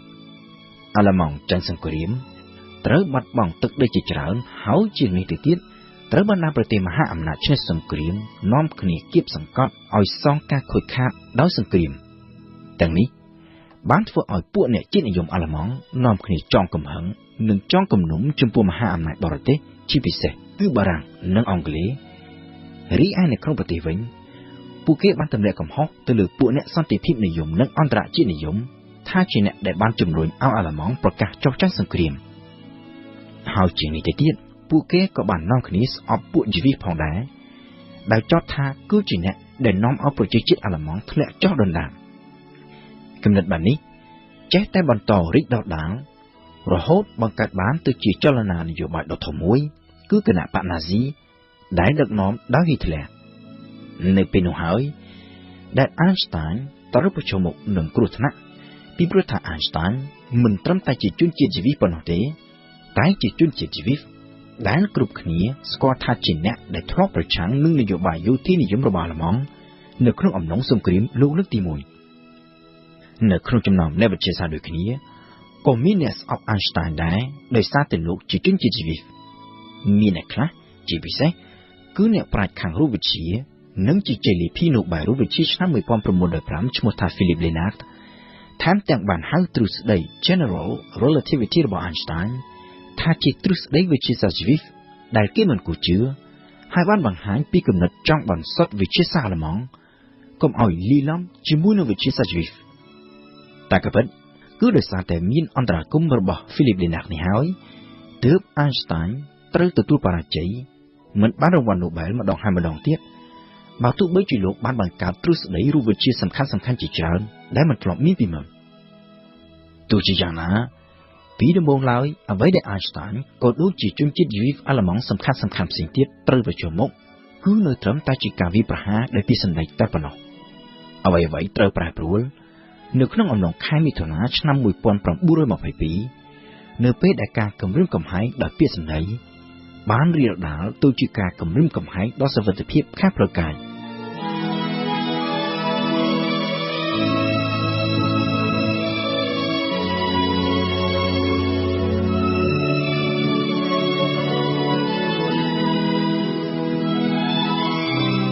នៅថ្ងៃទី24 ខែមិថុនាឆ្នាំ1922នៅក្នុងពេលដែលចលនាណាស៊ីរបស់ហ៊ីតលែរកំពុងតែរីកដុះដាលកាន់តែខ្លាំង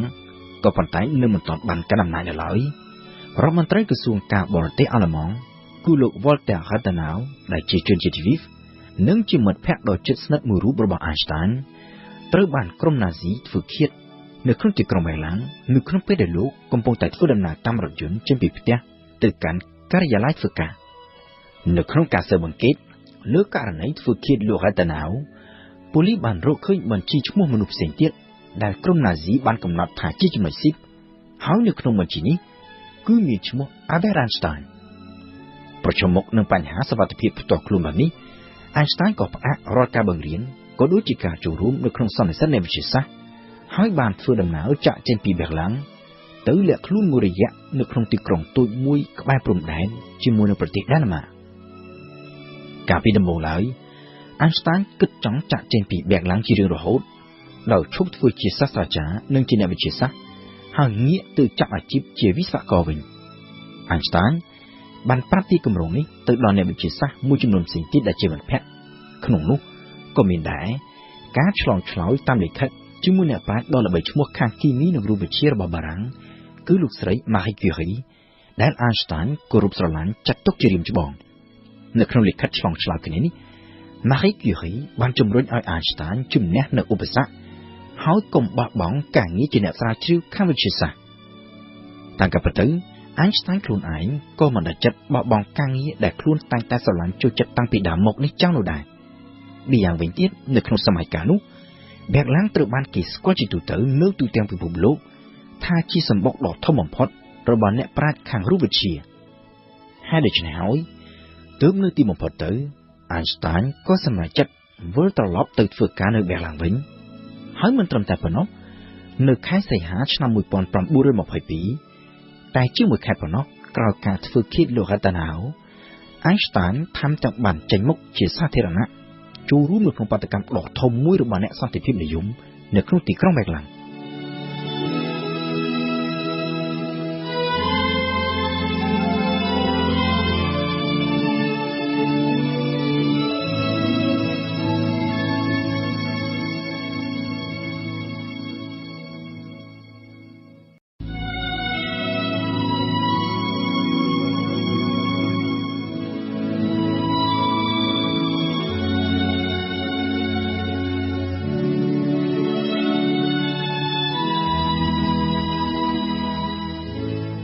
នៅឆ្នាំ1922លោក Walter Rathenau រដ្ឋមន្ត្រីការបរទេសអាល្លឺម៉ង់ដែលជាជនជាតិយីវនិងជាមិត្តភក្តិដ៏ជិតស្និទ្ធរបស់ Einstein ត្រូវបានពួកជាតិនិយមអាល្លឺម៉ង់ធ្វើឃាតហើយ Einstein ក៏មានឈ្មោះនៅក្នុងបញ្ជីដែលគេត្រូវតាមសម្លាប់នេះដែរបើទោះបីជាត្រូវប្រឈមមុខនឹងបញ្ហាសុវត្ថិភាពផ្ទាល់ខ្លួនបែបនេះក៏ដោយ Einstein នៅតែបន្តការងារនៅប៊ែរឡាំងតទៅទៀតក៏ប៉ុន្តែមិនយូរប៉ុន្មានក្រោយមកបរិយាកាសដ៏សែនអាប់អួរនៅអាល្លឺម៉ង់ក៏បានជំរុញឲ្យ Einstein សម្រេចចិត្តចាក់ចេញពីអាល្លឺម៉ង់ទៅបំពេញទស្សនកិច្ចនៅបរទេសហើយលើកនេះគឺជាលើកទី1និងជាលើកចុងក្រោយដែល Einstein ធ្វើដំណើរទៅកាន់តំបន់អាស៊ីនិងតំបន់ដាបូពីនៅក្នុងអំឡុងពេលកំពុងធ្វើដំណើរទៅកាន់តំបន់អាស៊ីនៅចុងឆ្នាំ1922នេះហើយដែល Einstein បានទទួលដំណឹងថាលោកត្រូវបានគណៈកម្មការ Nobel សម្រេចប្រគល់រង្វាន់ Nobel ខាងរូបវិទ្យាដល់លោកក៏ប៉ុន្តែដោយសារតែនៅពេលនោះគឺជាសម័យកាលមិនទាន់មានយន្តហោះហើយការធ្វើដំណើរតាមកប៉ាល់ឆ្លងទ្វីបត្រូវចំណាយពេលរហូតដល់ទៅរាប់ខែ Einstein មិនអាចត្រឡប់ទៅទទួលរង្វាន់ Nobel បានទើបគណៈកម្មការ Nobel សម្រេចលើកពេលប្រគល់រង្វាន់ទៅឲ្យ Einstein នៅឆ្នាំបន្ទាប់ចំណែកឯ Einstein ក៏បន្តដំណើរទៅកាន់តំបន់អាស៊ីជាធម្មតានៅក្នុងដំណើររយៈពេលប្រមាណជា6ខែនោះ Einstein និងភរិយាបានធ្វើដំណើរទៅកាន់ប្រទេសសិង្ហបុរីស្រីលង្កានិងជាពិសេសទៅកាន់ប្រទេសជប៉ុនដែល Einstein ត្រូវបានគេទទួលស្វាគមន៍ប្រៀបបាននឹងប្រមុខរដ្ឋនៃប្រទេសមួយ Einstein ត្រូវបានអធិរាជជប៉ុនទទួលឲ្យចូលគាល់នៅព្រះបរមរាជវាំងក្រោមការទទួលអបអរពីសំណាក់ប្រជាជនជប៉ុនរាប់ពាន់នាក់ Einstein វិញ Einstein ក៏បានដកចិត្តស្រឡាញ់និងគោរពជនជាតិជប៉ុនយ៉ាងខ្លាំងផងដែរនៅក្នុងលិខិតដែលសរសេរទៅកាន់គុណប្រុស Einstein បានរៀបរាប់ថានៅក្នុងចំណោមបណ្ដាជនដែលលោកបានជួបលោកចូលចិត្តជនជាតិជប៉ុនច្រើនជាងគេដោយសារតែពួកគេគឺជាមនុស្សឆ្លាតវៃមិនក្រអឺតក្រទមគួរឲ្យគោរពហើយជាមនុស្សពូកែខាងសិល្បៈនៅក្នុងប្រទេសជប៉ុនក្រៅពីជំនួបជាមួយនឹងអធិរាជ Einstein បានធ្វើដំណើរពីកន្លែងមួយទៅកន្លែងមួយដើម្បីធ្វើបទកថាស្ដីពីទ្រឹស្ដីរបស់លោកដោយនៅក្នុងបទកថានីមួយៗមានអ្នកចូលស្ដាប់រហូតដល់ទៅរាប់ម៉ឺននាក់នៅក្នុងដំណើរតាមរថភ្លើងពីកន្លែងមួយទៅកន្លែងមួយនេះ Einstein ក៏បានឆ្លងកាត់តាមទីក្រុង Hiroshima ផងដែរក៏ប៉ុន្តែនៅពេលនោះ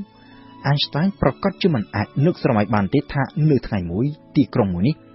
នឹងត្រូវកំទេចស្ទើរคล้ายទៅជាផេះដោយសារតែគ្រាប់បែកនុយក្លេអ៊ែរ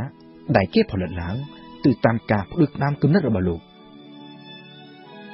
នៅក្នុងដំណើរចេញពីអាស៊ីត្រឡប់ទៅកាន់អាល្លឺម៉ង់វិញ Einstein ដែលជាជនជាតិស្វីសបានឆ្លៀតឈាងចូលទៅកាន់ទឹកដីប៉ាឡេស្ទីនដែលនៅពេលនោះកំពុងតែស្ថិតនៅក្រោមអាណាព្យាបាលរបស់អង់គ្លេសហើយមិនទាន់មានការបង្កើតរដ្ឋអ៊ីស្រាអែលនៅឡើយ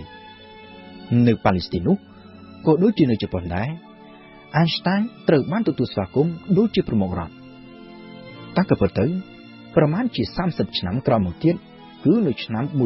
1952ក្រោយពីរដ្ឋអ៊ីស្រាអែលត្រូវបានគេបង្កើតឡើងរួចហើយនោះ Einstein ត្រូវបានគេស្នើសុំឲ្យមកកាន់តំណែងជាប្រធានាធិបតីនៃរដ្ឋដែលទើបនឹងបង្កើតថ្មីនេះក៏ប៉ុន្តែ Einstein បានបដិសេធ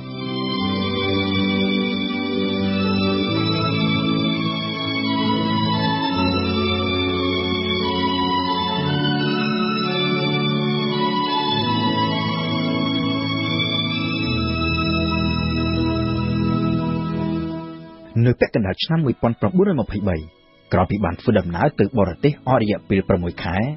Einstein បានវិលត្រឡប់ទៅកាន់ប្រទេសអាល្លឺម៉ង់វិញហើយបានទទួលរង្វាន់ Nobel ដែលលោកប៉ងប្រាថ្នាតាំងពីរាប់ឆ្នាំមកហើយក៏ប៉ុន្តែការគំរាមកំហែងដល់សុវត្ថិភាពផ្ទាល់ខ្លួនរបស់លោកក៏ដូចជាចំពោះជនជាតិយីផ្សេងទៀតនៅតែបន្តកើតមានហើយកើតមានកាន់តែខ្លាំងនៅក្នុងអំឡុងដើមទសវត្សរ៍ឆ្នាំ30នៅពេលដែល Hitler និងគណបក្សណាស៊ីជិតឡើងកាន់អំណាចនៅខែធ្នូឆ្នាំ1932 Einstein បានធ្វើដំណើរចាក់ចែងពីអាល្លឺម៉ង់សាជាថ្មីនៅក្នុងដំណើរទៅកាន់សហរដ្ឋអាមេរិកទៅតាមការអញ្ជើញឲ្យទៅបង្រៀននៅតាមសាកលវិទ្យាល័យនៅទីនោះហើយនៅពេលនោះ Einstein មិនទាន់ដឹងនៅឡើយទេថាវាគឺជាដំណើរចាក់ចេញពីអាល្លឺម៉ង់ដែលគ្មានថ្ងៃវិលត្រឡប់មកវិញនៅថ្ងៃទី30ខែមករាឆ្នាំ1933នៅពេលដែល Einstein កំពុងតែស្ថិតនៅក្នុងសហរដ្ឋអាមេរិក Adolf Hitler បានឡើងកាន់អំណាចនៅអាល្លឺម៉ង់ហើយប៉ុន្មានខែក្រោយមកសកម្មជនណាស៊ីក៏ចាប់ផ្ដើមបើកយុទ្ធនាការធ្វើទុកបុកម្នេញទៅលើជនជាតិយីអាល្លឺម៉ង់ផ្ទះរបស់ Einstein នៅ Berlin ក៏ត្រូវបានពួកគេចូលលុកលុយជាច្រើនលើកផងដែរក៏ប៉ុន្តែពីដំបូងឡើយ Einstein មិនទាន់បានដឹងនៅឡើយទេអំពីហេតុការណ៍អស់ទាំងនេះនៅខែមីនាបេសកកម្មនៅអាមេរិកត្រូវបញ្ចប់ Einstein បានធ្វើដំណើរតាមកប៉ាល់ត្រឡប់ទៅអឺរ៉ុបវិញហើយនៅពេលនោះ Einstein នៅមិនទាន់ប្រកាសថានឹងអាចវិលចូលទៅក្នុងប្រទេសអាល្លឺម៉ង់វិញបានដែរឬក៏អត់នោះទេដំណើរតាមកប៉ាល់របស់ Einstein ត្រូវឆ្លងកាត់តាម Belgium ហើយ Einstein គិតថាចាំទៅដល់ Belgium ទើបសម្រេចចិត្តថាតើនឹងត្រូវបន្តដំណើរទៅទិសណាជាបន្តទៀតក៏ប៉ុន្តែនៅពេលកំពុងធ្វើដំណើរលើកប៉ាល់ Einstein បានទទួលដំណឹងថាផ្ទះរបស់លោកនៅអាល្លឺម៉ង់ទាំងផ្ទះនៅក្នុងទីក្រុង Berlin និងផ្ទះមួយទៀតនៅក្រៅក្រុង Berlin ដែលប្រើសម្រាប់ស្នាក់នៅពេលវិសមកាលគឺសុទ្ធតែត្រូវពួកណាស៊ីចូលលុកលុយទាំងអស់នឹងពេលនោះហើយដែល Einstein កំណត់ច្បាស់ក្នុងចិត្តថាលោកមិនអាចវិលត្រឡប់ចូលទៅក្នុងប្រទេសអាល្លឺម៉ង់វិញបាននោះទេនៅពេលទៅដល់ Belgium គ្រាន់តែចុះពីកប៉ាល់ភ្លាម Einstein ធ្វើដំណើរទៅកាន់ស្ថានអគ្គកុងស៊ុលអាល្លឺម៉ង់ប្រចាំប្រទេស Belgium ដើម្បីប្រគល់លិខិតឆ្លងដែននិងប្រកាសបោះបង់ចោលសញ្ជាតិអាល្លឺម៉ង់សាជាថ្មីម្ដងទៀតបន្ទាប់ពីបានបោះបង់ចោលម្ដងរួមមកហើយកាលពីពេលរៀននៅក្នុងប្រទេសស្វីសក្នុងពេលជាមួយគ្នា Einstein បានផ្ញើលិខិតទៅ Berlin ដើម្បីប្រកាសលាលែងពីតំណែងជាសាស្ត្រាចារ្យនិងតំណែងជានាយកវិទ្យាស្ថានសិក្សារូបវិទ្យាតែក៏ពិតបើទោះបីជាEinsteinមិនលាលែងក៏Einsteinត្រូវគេដកតំណែងនេះចេញទាំងអស់ដែរពីព្រោះថាមុនដល់មួយខែក្រោយមកផង Hitler បានដាក់ចេញនូវនយោបាយថ្មីដោយហាមឃាត់រាល់ជនជាតិអាល្លឺម៉ង់ទាំងអស់ដែលមានឈាមជ័រជាជនជាតិយីវីសមិនឲ្យកាន់មុខតំណែងផ្លូវការអ្វីទាំងអស់នៅក្នុងប្រទេសអាល្លឺម៉ង់នយោបាយបែបនេះបានជំរុញឲ្យអ្នកវិទ្យាសាស្ត្រអាល្លឺម៉ង់រាប់សិបនាក់ក្នុងនោះរួមមានទាំងជ័យលាភីណូបែល14នាក់ផងត្រូវបង្ខំចិត្តរត់ភៀសខ្លួនទៅក្រៅប្រទេសហើយនេះវាគឺជាកត្តាដ៏ចម្បងមួយដែលក្រោយមកបានធ្វើឲ្យអាល្លឺម៉ង់ណាស៊ីមានការអភិវឌ្ឍខាងបច្ចេកវិទ្យាយោធាយូរជាងអាមេរិកនិងសម្ព័ន្ធមិត្តនិយាយពីEinsteinវិញក្រោយពីបានបោះបង់ចោលសញ្ជាតិអាល្លឺម៉ង់រួចហើយEinsteinដែលមិនទាន់មានទិសដៅច្បាស់លាស់ក៏បានសម្រេចស្នាក់នៅក្នុងប្រទេសបែលហ្សិកជាបណ្ដោះអាសន្នក៏ប៉ុន្តែសុវត្ថិភាពរបស់Einsteinនៅបែលហ្សិកនោះក៏ចាប់ផ្ដើមចោទជាបញ្ហានៅក្រោយពីមានដំណឹងពីអាល្លឺម៉ង់ថាពួកណាស៊ីបានប្រកាសផ្ដល់រង្វាន់យ៉ាងច្រើនសន្ធឹកសន្ធាប់ដល់អ្នកណាដែលធ្វើឃាតEinsteinបាននៅពេលនោះមានសាកលវិទ្យាល័យនៅតាមបណ្ដាប្រទេសជាច្រើនបានអញ្ជើញEinsteinឲ្យទៅធ្វើជាសាស្ត្រាចារ្យជាពិសេសគឺសហរដ្ឋអាមេរិកនិងបណ្ដាប្រទេសនៅអឺរ៉ុបរួមមានទាំងបារាំងនិងអង់គ្លេសផងដែរក៏ប៉ុន្តែ Einstein សម្រេចចិត្តជ្រើសរើសយកសហរដ្ឋអាមេរិកដែលលោកត្រូវបានគេផ្ដល់មុខងារជាសាស្ត្រាចារ្យនិងអ្នកសិក្សាស្រាវជ្រាវខាងផ្នែកវិទ្យាសាស្ត្រនៅឯសាកលវិទ្យាល័យដ៏ល្បីល្បាញមួយគឺសាកលវិទ្យាល័យ Princeton Einstein ក៏បានធ្វើដំណើរទៅកាន់សហរដ្ឋអាមេរិកវិញដើមម្ដងនេះគឺក្នុងឋានៈជាជនភៀសខ្លួនហើយក្រោយមក Einstein បានសុំចូលសញ្ជាតិអាមេរិកនៅឆ្នាំ1940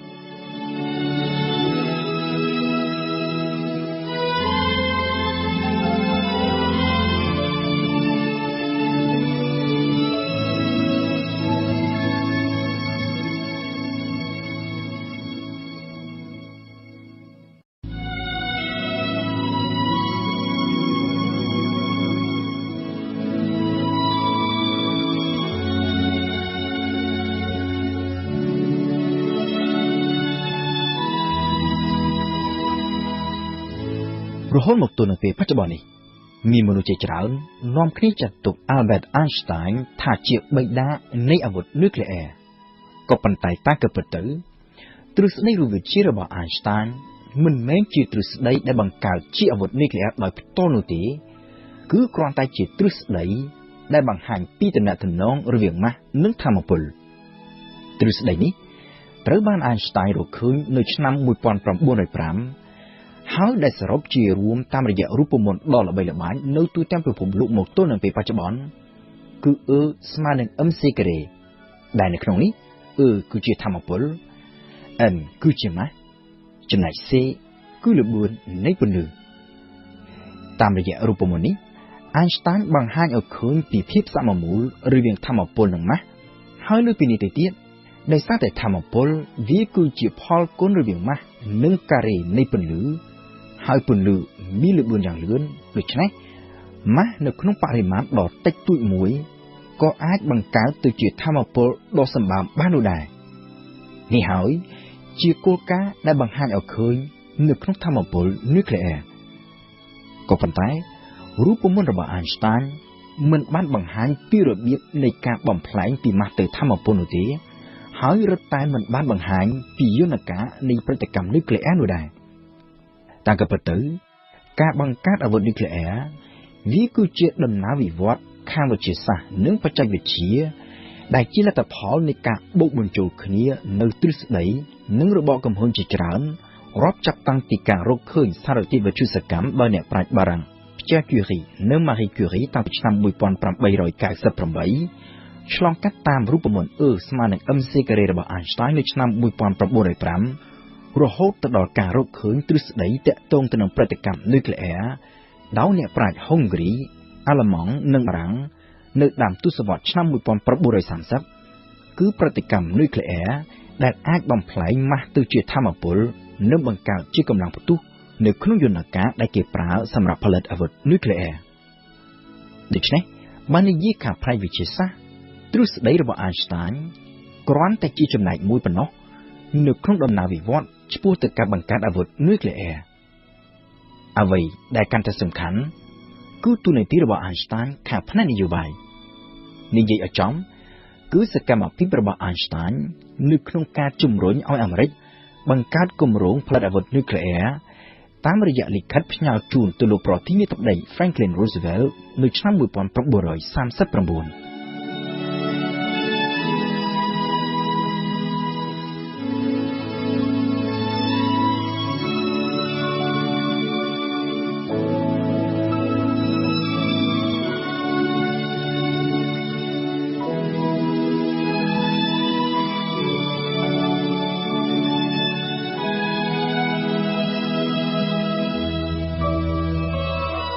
នៅក្នុងចំណោមទ្រឹស្ដីវិទ្យាសាស្ត្រសំខាន់ៗដែលនាំទៅរកការបង្កើតអាវុធនុយក្លេអ៊ែរទ្រឹស្ដីដ៏សំខាន់បំផុតមួយគឺប្រតិកម្មនុយក្លេអ៊ែរហើយអ្នកវិទ្យាសាស្ត្រដ៏ល្បីឈ្មោះជាងគេនៅក្នុងការរកឃើញទ្រឹស្ដីនេះគឺអ្នកប្រាជ្ញខាងរូបវិទ្យាមកពីហុងហ្គារីឈ្មោះថា Leo Szilard គឺជាមិត្តភក្តិរបស់ Einstein ហើយក៏ជាអ្នកវិទ្យាសាស្ត្រដែលរត់ភៀសខ្លួនចេញពីពួកណាស៊ីទៅជ្រកកម្មនៅសហរដ្ឋអាមេរិកដូចជា Einstein ដែរនៅក្នុងអំឡុងឆ្នាំ1939 Leo Szilard បានស្វែងទៅជួប Einstein ដើម្បីប្រាប់ពីបញ្ហាសំខាន់ចំនួន2ទី1គឺអំពីទ្រឹស្ដីរបស់លោកស្ដីពីប្រតិកម្មនុយក្លេអ៊ែរដែលអាចបង្កើតទៅជាគ្រាប់បែកប្រឡាយលោកនិងទី2ទៀតគឺអំពីការរកឃើញសារធាតុអ៊ុយរ៉ានីយ៉ូមនៅក្នុងប្រទេសកុងហ្គោដែលនៅពេលនោះជាដែនអាណានិគមរបស់បែលហ្ស៊ិកហើយសារធាតុអ៊ុយរ៉ានីយ៉ូមនេះអាចនឹងត្រូវអាល្លឺម៉ង់ប្រមូលទិញដើម្បីយកទៅផលិតជាអាវុធនុយក្លេអ៊ែរលទ្ធភាពដែលហ៊ីតឡែរអាចនឹងមានអាវុធប្រឡាយលោកនៅក្នុងដៃវាគឺជាក្តីបារម្ភដ៏ធំបំផុតដែលធ្វើឲ្យអ្នកវិទ្យាសាស្ត្រទាំងពីររូបសម្រេចថាពួកគេត្រូវតែប្រាប់ប្រធានាធិបតីអាមេរិកឲ្យបានដឹងអំពីរឿងនេះហើយនៅពេលនោះអ្នកប្រាជ្ញដែលមានកេរ្តិ៍ឈ្មោះល្បីល្បាញកម្រិតអន្តរជាតិអាចមានឥទ្ធិពលទាក់ទាញចំណាប់អារម្មណ៍ប្រធានាធិបតីអាមេរិកបានគឺ Einstein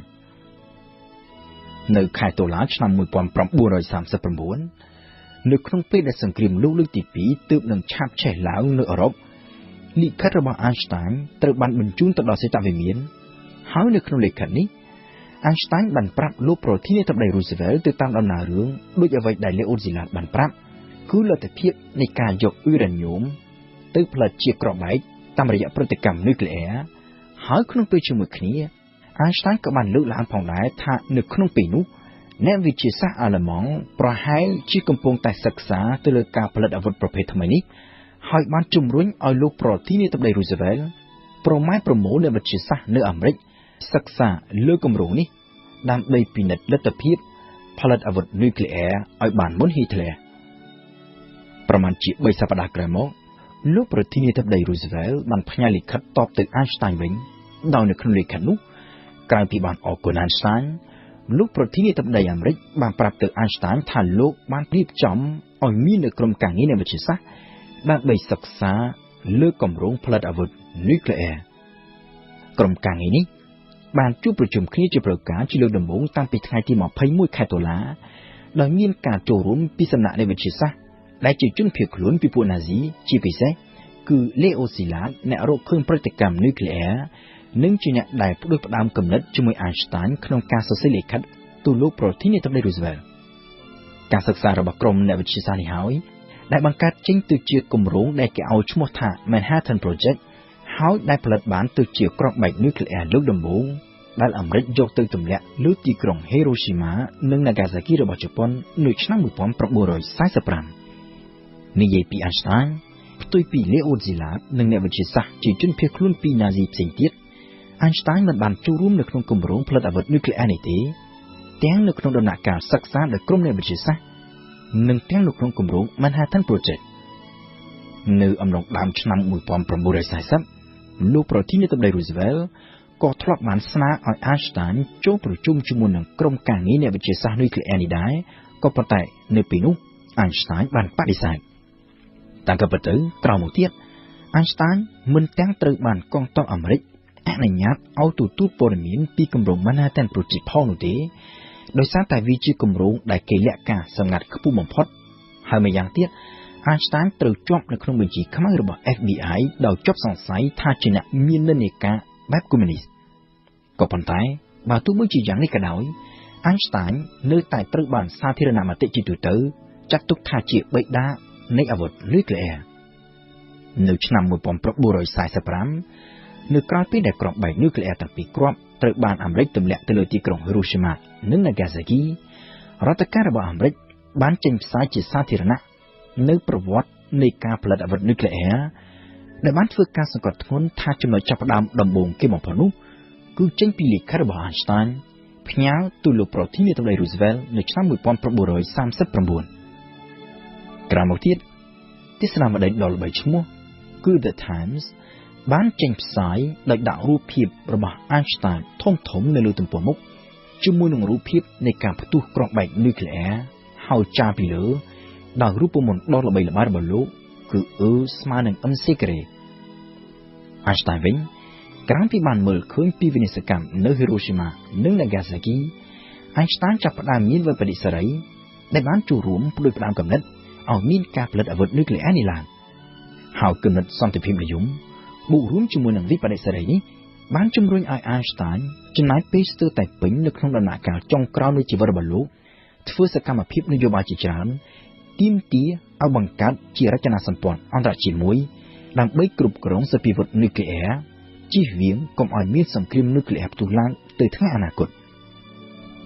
នៅក្នុងក្តីបារម្ភពីវិនាសកម្មដែលបង្កឡើងដោយសង្គ្រាមនុយក្លេអ៊ែរនេះហើយ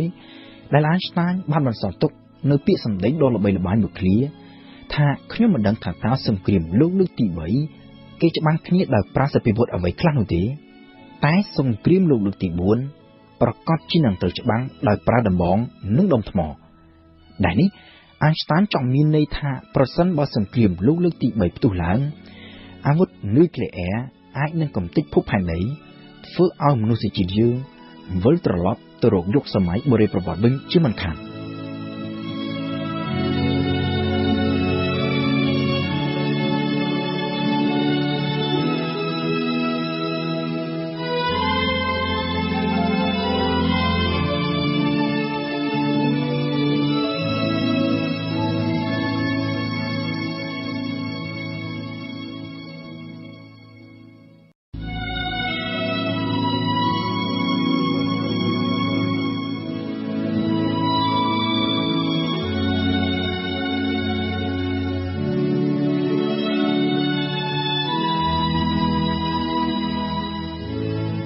នៅឆ្នាំ 1945 ក្រោយពីអាមេរិកទម្លាក់គ្រាប់បែកនុយក្លេអ៊ែរទៅលើទីក្រុង Hiroshima និង Nagasaki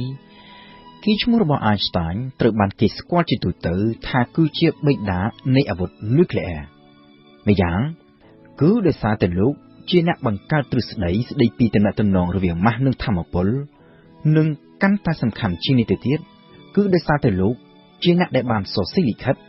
ជំរុញឲ្យប្រធានាធិបតីអាមេរិកបង្កើតកម្មវិធីផលិតអាវុធនុយក្លេអ៊ែរកាលពីឆ្នាំ 1939 Einstein ចាប់ផ្ដើមមានវិប្បដិសារី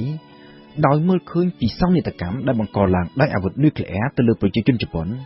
ហើយជាពិសេសវាគឺជាសោកនាដកម្មដែលលោកយល់ថាគឺជារឿងដែលមិនចាំបាច់ទាល់តែសោះសម្រាប់ Einstein ការដែលលោកជំរុញឲ្យអាមេរិកផលិតអាវុធនុយក្លេអ៊ែរគឺដោយសារតែលោកបារម្ភខ្លាចអាល្លឺម៉ង់ផលិតអាវុធប្រឡាយលោកនេះបានមុនហើយ Hitler នឹងក្លាយទៅជាអ្នកត្រួតត្រាពិភពលោកក៏ប៉ុន្តែនៅមុនពេលដែលអាមេរិកទម្លាក់គ្រាប់បែកលើ Hiroshima និង Nagasaki គ្រប់គ្នាសុទ្ធតែបានដឹងយ៉ាងច្បាស់ថាអាល្លឺម៉ង់មិនបានជោគជ័យក្នុងការផលិតអាវុធនុយក្លេអ៊ែរនោះទេហើយលើពីនេះទៅទៀតអាល្លឺម៉ង់ក៏បានចោះចាញ់សង្គ្រាមរួចទៅហើយនោះដែរប្រមាណជាមួយខែក្រោយពីការទម្លាក់គ្រាប់បែកនៅ Hiroshima និង Nagasaki Einstein រួមជាមួយនឹងអ្នកវិទ្យាសាស្ត្រផ្សេងទៀតបានរួមគំនិតគ្នាធ្វើការតស៊ូមតិទាមទារឲ្យបង្កើតឡើងនូវក្រុមប្រឹក្សាអន្តរជាតិដើម្បីគ្រប់គ្រងសភាវុធនុយក្លេអ៊ែរហើយក្រោយមកក្រុមអ្នកវិទ្យាសាស្ត្រនេះ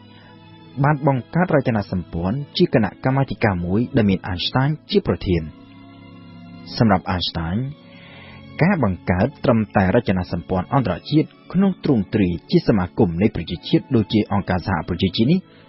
វាមិនគ្រប់គ្រាន់ក្នុងការគ្រប់គ្រងអាវុធនុយក្លេអ៊ែរនិងរក្សាសន្តិភាពនៅទូទាំងពិភពលោកបាននោះទេគេចាំបាច់ត្រូវតែបង្កើតឲ្យបានទៅជារដ្ឋាភិបាលពិភពលោកមួយដែលមានអំណាចទៅលើប្រទេសជាសមាជិកហើយមានកម្លាំងទ័ពនិងជាពិសេសគឺជាអ្នកកាន់កាប់សភាវុធនុយក្លេអ៊ែរក៏ប៉ុន្តែការតស៊ូមតិរបស់គណៈកម្មាធិការនៃវិទ្យាសាស្ត្រនេះត្រូវទទួលបរាជ័យដោយសារតែគ្មានប្រទេសណាមួយសុខចិត្តបោះបង់អធិបតេយ្យភាពនិងអំណាចទ័ពរបស់ខ្លួន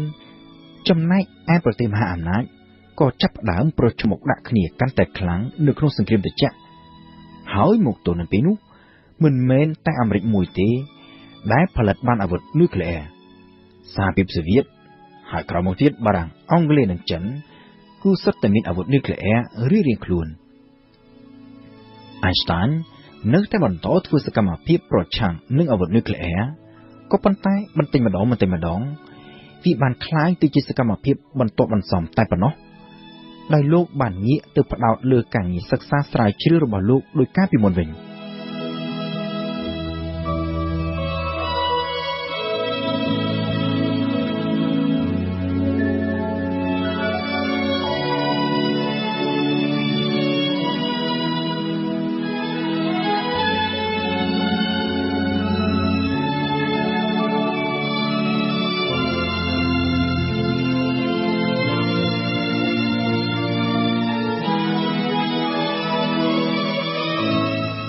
គឺត្រឹមពេលដែលសង្គ្រាមលោកលើកទី2ត្រូវបញ្ចប់ Einstein បានចូលនិវត្តន៍ពីការងារជាសាស្ត្រាចារ្យនៅសាកលវិទ្យាល័យ Princeton ក៏ប៉ុន្តែលោកនៅតែបន្តការងារសិក្សាស្រាវជ្រាវខាងរូបវិទ្យាតទៅទៀតដោយលោកមានគោលដៅចង់ស្វែងរកទ្រឹស្ដីមួយដែលអាចពន្យល់និងអនុវត្តចំពោះអ្វីៗគ្រប់យ៉ាងទាំងអស់នៅក្នុងចក្រវាឡគឺចាប់តាំងពីវត្ថុដ៏ធំធេងនៅក្នុងទីអវកាសរហូតទៅដល់សារធាតុដ៏តូចល្អិតជាងអាតូមនិយាយជារួមគឺការភ្ជាប់គ្នារវាងទ្រឹស្ដី General Relativity និងរូបវិទ្យាកង់ទិចក៏ប៉ុន្តែនៅពេលនោះ Einstein មានវ័យកាន់តែចំណាស់ទៅហើយចំណែកឯសុខភាពរបស់លោកនោះទៀតសោតក៏ត្រូវប្រឈមមុខនឹងបញ្ហាកាន់តែច្រើនផងដែរ Einstein បានធ្លាក់ខ្លួនឈឺធ្ងន់ហើយទទួលមរណភាពនៅថ្ងៃទី18ខែមេសាឆ្នាំ1955នៅក្នុងវ័យ76ឆ្នាំ Einsteinទទួលមរណភាពនៅក្នុងដំណេកហើយនៅក្បែរគ្រែរបស់លោកនៅក្នុងមន្ទីរពេទ្យគេឃើញមានក្រដាស់12សន្លឹកពេញទៅដោយរូបមន្តនិងសមីការគណិតវិទ្យាជាច្រើនសមីការអស់ទាំងនេះវានៅជាការព្រាយនៅឡើយដោយមិនចេញជាទ្រឹស្ដីអ្វីពិតប្រាកដនោះទេក៏ប៉ុន្តែទោះជាយ៉ាងណាវាបង្ហាញថារហូតទៅដល់ដង្ហើមចុងក្រោយ Einstein នៅតែខិតខំសិក្សាស្វែងរកទ្រឹស្ដីចុងក្រោយរបស់លោករហូតមកទល់នឹងពេលបច្ចុប្បន្ននេះទ្រឹស្ដីរួមដែលអាចពន្យល់និងអនុវត្តចំពោះអ្វីៗគ្រប់យ៉ាងនៅលើចក្រវាឡហើយដែល Einstein បានខិតខំស្វែងរករហូតដល់នាទីចុងក្រោយនៃជីវិតរបស់លោកតែមិនបានសម្រេចវានៅតែជាប្រធានបទដ៏សំខាន់មួយនៃការសិក្សាស្រាវជ្រាវរបស់អ្នកវិទ្យាសាស្ត្រចំនួនក្រោយៗមកទៀត Albert Einstein បានទទួលមរណភាពទៅដោយបន្សល់ទុកនូវកេរ្តិ៍ឈ្មោះថាជាអ្នកប្រាជ្ញខាងរូបវិទ្យាដ៏មានឥទ្ធិពលបំផុតនៅក្នុងសតវត្សទី20និងស្ថិតនៅក្នុងចំណោមអ្នកប្រាជ្ញខាងវិទ្យាសាស្ត្រដ៏កំពូលនៅក្នុងប្រវត្តិសាស្ត្ររបស់មនុស្សជាតិរួមជាមួយនឹង Galilei និង Newton ជាការពិតណាស់ថាទ្រឹស្ដីរបស់ Einstein មិនសូវជាមានអ្នកស្គាល់ច្រើនជាពិសេសបើប្រៀបធៀបទៅនឹងទ្រឹស្ដីរបស់ Newton ម្យ៉ាងដោយសារតែទ្រឹស្ដីរបស់ Einstein មានលក្ខណៈស្មុគស្មាញពិបាកយល់នៅម្យ៉ាងទៀតដោយសារតែទ្រឹស្ដីអស់ទាំងនេះមិនសូវជាត្រូវបានគេយកមកអនុវត្តច្រើននៅក្នុងជីវិតរស់នៅប្រចាំថ្ងៃឬអាចសង្កេតឃើញជាទូទៅនៅក្នុងបទិភូតនៅលើភពផែនដីទោះជាយ៉ាងណាទ្រឹស្ដីរបស់ Einstein គឺជាបដិវត្តន៍ដ៏សំខាន់មួយនៅក្នុងការយល់ឃើញរបស់មនុស្សជាតិទៅលើចក្រវាឡជាពិសេសវានាំមកនូវទស្សនៈទានថ្មីដែលនាំឲ្យផ្លាស់ប្ដូរទៅដល់ការយល់ឃើញរបស់មនុស្សទៅលើកម្លាំងទំនាញទៅលើលំហនិងពេលហើយទ្រឹស្ដីនេះត្រូវបានគេប្រើប្រាស់ជាមូលដ្ឋានគ្រឹះនៅក្នុងការរកឃើញនៅទ្រឹស្ដីជាច្រើនផ្សេងទៀតតាក់ទងទៅនឹងអវកាសបើនិយាយអំពីការអនុវត្តនៅក្នុងជីវិតរស់នៅប្រចាំថ្ងៃវិញការយល់ដឹងពីឥទ្ធិពលនៃកម្លាំងទំនាញទៅលើលំហពេល វាក៏ជាគន្លឹះដ៏សំខាន់មួយដែរនៅក្នុងដំណើរការនៃប្រព័ន្ធកំណត់ទីតាំងដែលគេហៅថា GPS ពីព្រោះថាសុក្រតិភាពនៃប្រព័ន្ធ GPS នេះគឺវាអាស្រ័យទៅលើសុក្រតិភាពរវាងម៉ោងនៅលើភពផែនដីនិងម៉ោងនៅលើផ្កាយរណបយោងតាមទ្រឹស្ដី Special និង General Relativity របស់ Einstein ផ្កាយរណប GPS ដែលស្ថិតនៅកម្ពស់រាប់រយគីឡូម៉ែត្រពីភពផែនដីត្រូវទទួលរងឥទ្ធិពលកម្លាំងទំនាញផែនដីតិចជាងហើយម៉ោងនៅលើផ្កាយរណបទាំងនេះក៏ត្រូវដើរលឿនជាងម៉ោងនៅលើភពផែនដីគម្លាតរវាងម៉ោងទាំងពីរនេះធ្វើត្បិតតែមានទំហំដ៏តូចក៏ប៉ុន្តែ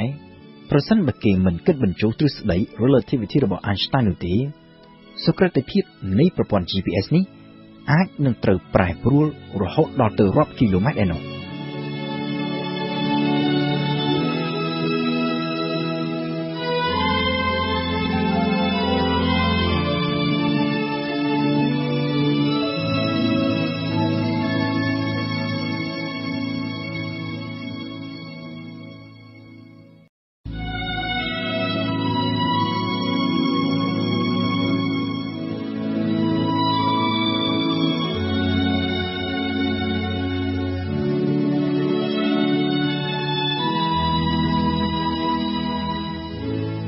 នៅឆ្នាំ1915 Albert Einstein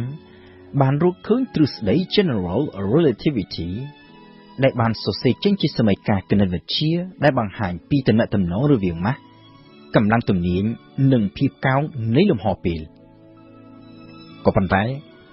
នៅក្នុងអំឡុងឆ្នាំ1917 Einstein បានសង្កេតឃើញថាសមីការរបស់លោកមានបញ្ហាចោទដ៏ធំមួយដែលថានៅពេលដែលលោកយកសមីការនេះទៅអនុវត្តចំពោះចក្រវាឡទាំងមូលវាបង្ហាញថាចក្រវាឡរបស់យើងខ្វះលំនឹងពោលគឺវាអាចរីកកាន់តែធំឡើងឬក៏អាចរួមកាន់តែតូចទៅសម្រាប់ Einstein នេះវាគឺជារឿងដែលមិនអាចទៅរួចពីព្រោះថាគិតមកត្រឹមនឹងពេលនោះ Einstein ក៏ដូចជាអ្នកវិទ្យាសាស្ត្រជាទូទៅទាំងអ្នកវិទ្យាសាស្ត្រនៅសម័យកាលនោះនិងអ្នកវិទ្យាសាស្ត្រកាលពីសម័យមុនសុទ្ធតែនាំគ្នាគិតថាចក្រវាឡរបស់យើងគឺជាចក្រវាឡដែលមានលំនឹងហើយស្ថិតថេរនៅជាអចិន្ត្រៃយ៍ដោយមិនរីកធំឬក៏រួមតូចដូចជាការព្យាករណ៍នៃសមីការ General Relativity នោះទេហើយដូច្នេះហើយបានជា Einstein បានសម្រេចកែសមីការរបស់លោកឡើងវិញដោយបានដាក់បញ្ចូលកុងស្តង់មួយទៅក្នុងនោះដើម្បីធ្វើឲ្យសមីការនេះឆ្លុះបញ្ចាំងពីភាពថេរនៃចក្រវាឡរបស់យើងកុងស្តង់នេះត្រូវបានគេឲ្យឈ្មោះតាមភាសាបារាំងថាកុងស្តង់ cosmologic ឬតាមភាសាអង់គ្លេសថា cosmological constant ហើយនៅក្នុងរូបវិទ្យាកុងស្តង់នេះត្រូវបានគេកំណត់ថាគឺជាថាមពលពិសេសមួយគឺថាមពលនៃភាពទទេក្នុងអវកាសហើយដែលមានកម្លាំងតបទៅនឹងថាមពលនិងកម្លាំងទំនាញនៃរាល់សារធាតុដែលមានម៉ាស់នៅក្នុងចក្រវាឡទាំងមូលជាមួយនឹងកុងស្តង់ cosmologic នេះសមីការ General Relativity របស់ Einstein ក៏មានលំនឹងហើយវាក៏ឆ្លុះបញ្ចាំងពីភាពថេរនៃចក្រវាឡរបស់យើងក៏ប៉ុន្តែ10ឆ្នាំក្រោយមកបុព្វជិតកាតូលិកនិងជាសាស្ត្រាចារ្យរូបវិទ្យាបេស៊ីកម្នាក់ឈ្មោះថា Jacques Lemaître បានស្នើឡើងនូវទ្រឹស្ដីដ៏ថ្មីស្រឡាងមួយថាចក្រវាឡរបស់យើងមិនមានលំនឹងដូចអ្វីដែលគេធ្លាប់គិតតាំងពីមុនមកនោះទេផ្ទុយទៅវិញវារីកងាយធំឡើងជាប់ជាប្រចាំពីមួយថ្ងៃទៅមួយថ្ងៃក៏ប៉ុន្តែនៅពេលនោះទ្រឹស្ដីដ៏ចម្លែករបស់ Jacques Lemaître ដែលគ្រាន់តែជាសាស្ត្រាចារ្យធម្មតាម្នាក់គ្មានកេរ្តិ៍ឈ្មោះអ្វីផងនោះមិនត្រូវបានគេទទួលស្គាល់នោះទេហើយ Einstein ខ្លួនឯងក៏បានច្រានចោលទ្រឹស្ដីរបស់ Jacques Lemaître នេះដែរបើទោះបីជាទ្រឹស្ដីនេះវាស្របទៅនឹងសមីការដើមរបស់លោកមុនពេលបញ្ចូលកុងស្តង់ cosmologic នោះក៏ដោយក៏ប៉ុន្តែអ្វីៗត្រូវប្រែប្រួលក្រោយពីទ្រឹស្ដីរបស់ Jacques Lemaître ត្រូវបានបញ្ជាក់ដោយភស្តុតាងចេញពីការសង្កេតជាក់ស្ដែង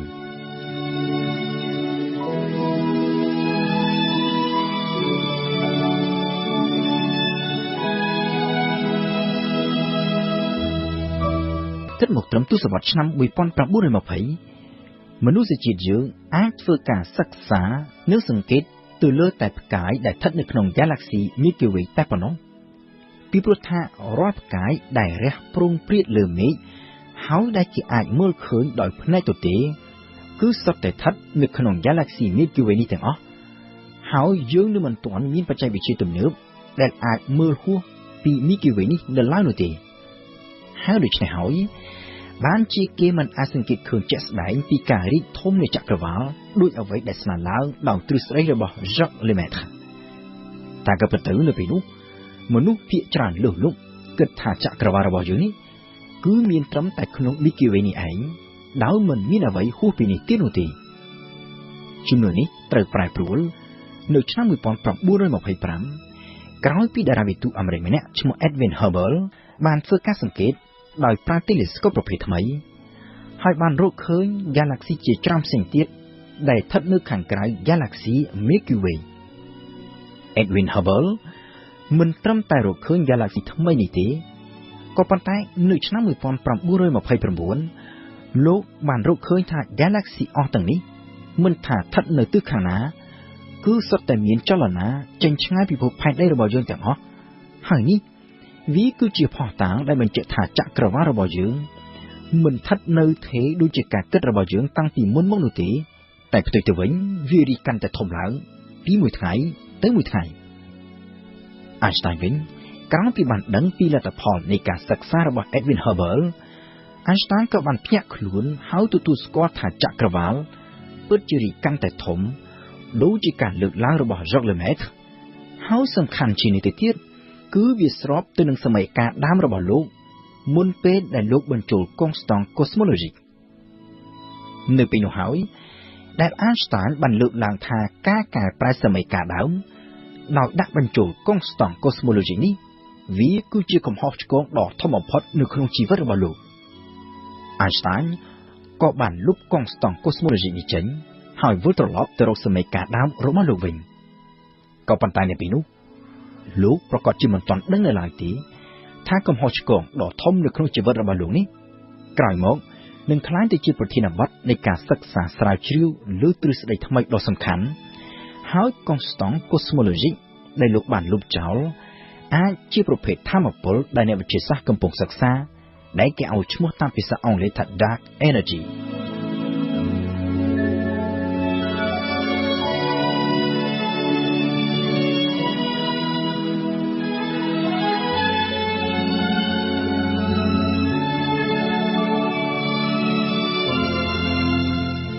នៅពេលដែល Edwin Hubble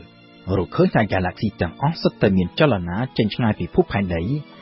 ហើយចក្រវាឡរីកកាន់តែធំឡើងពីមួយថ្ងៃទៅមួយថ្ងៃ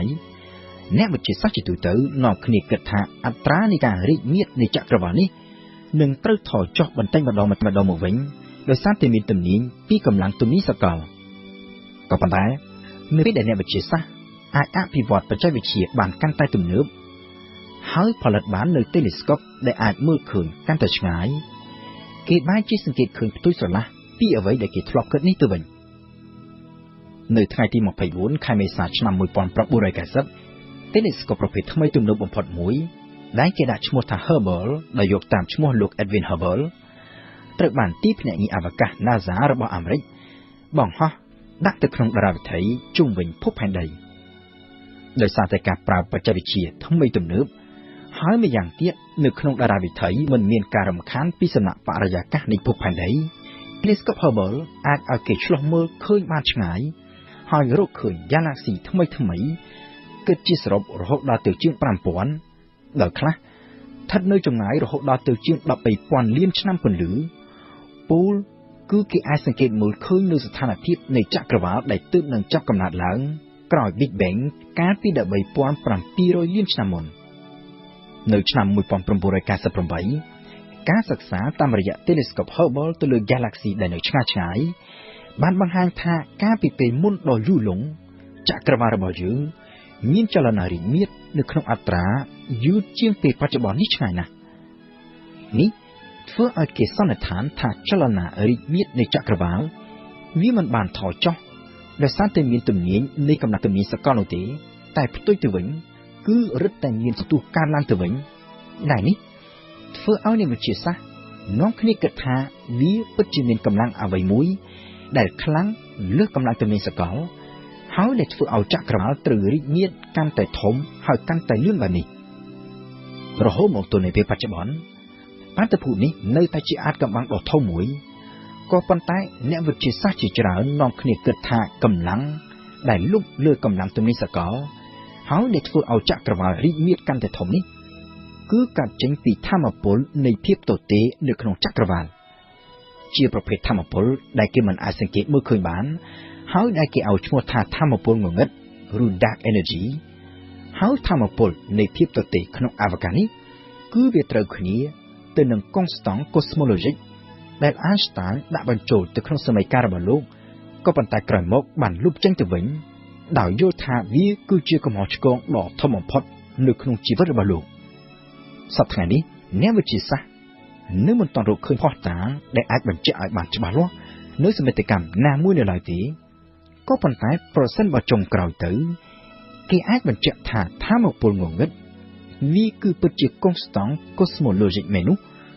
អ្វីដែល Einstein គិតថាគឺជាកំហុសឆ្គងដ៏ធំបំផុតនៅក្នុងជីវិតរបស់លោកតាមក៏ពិតទៅ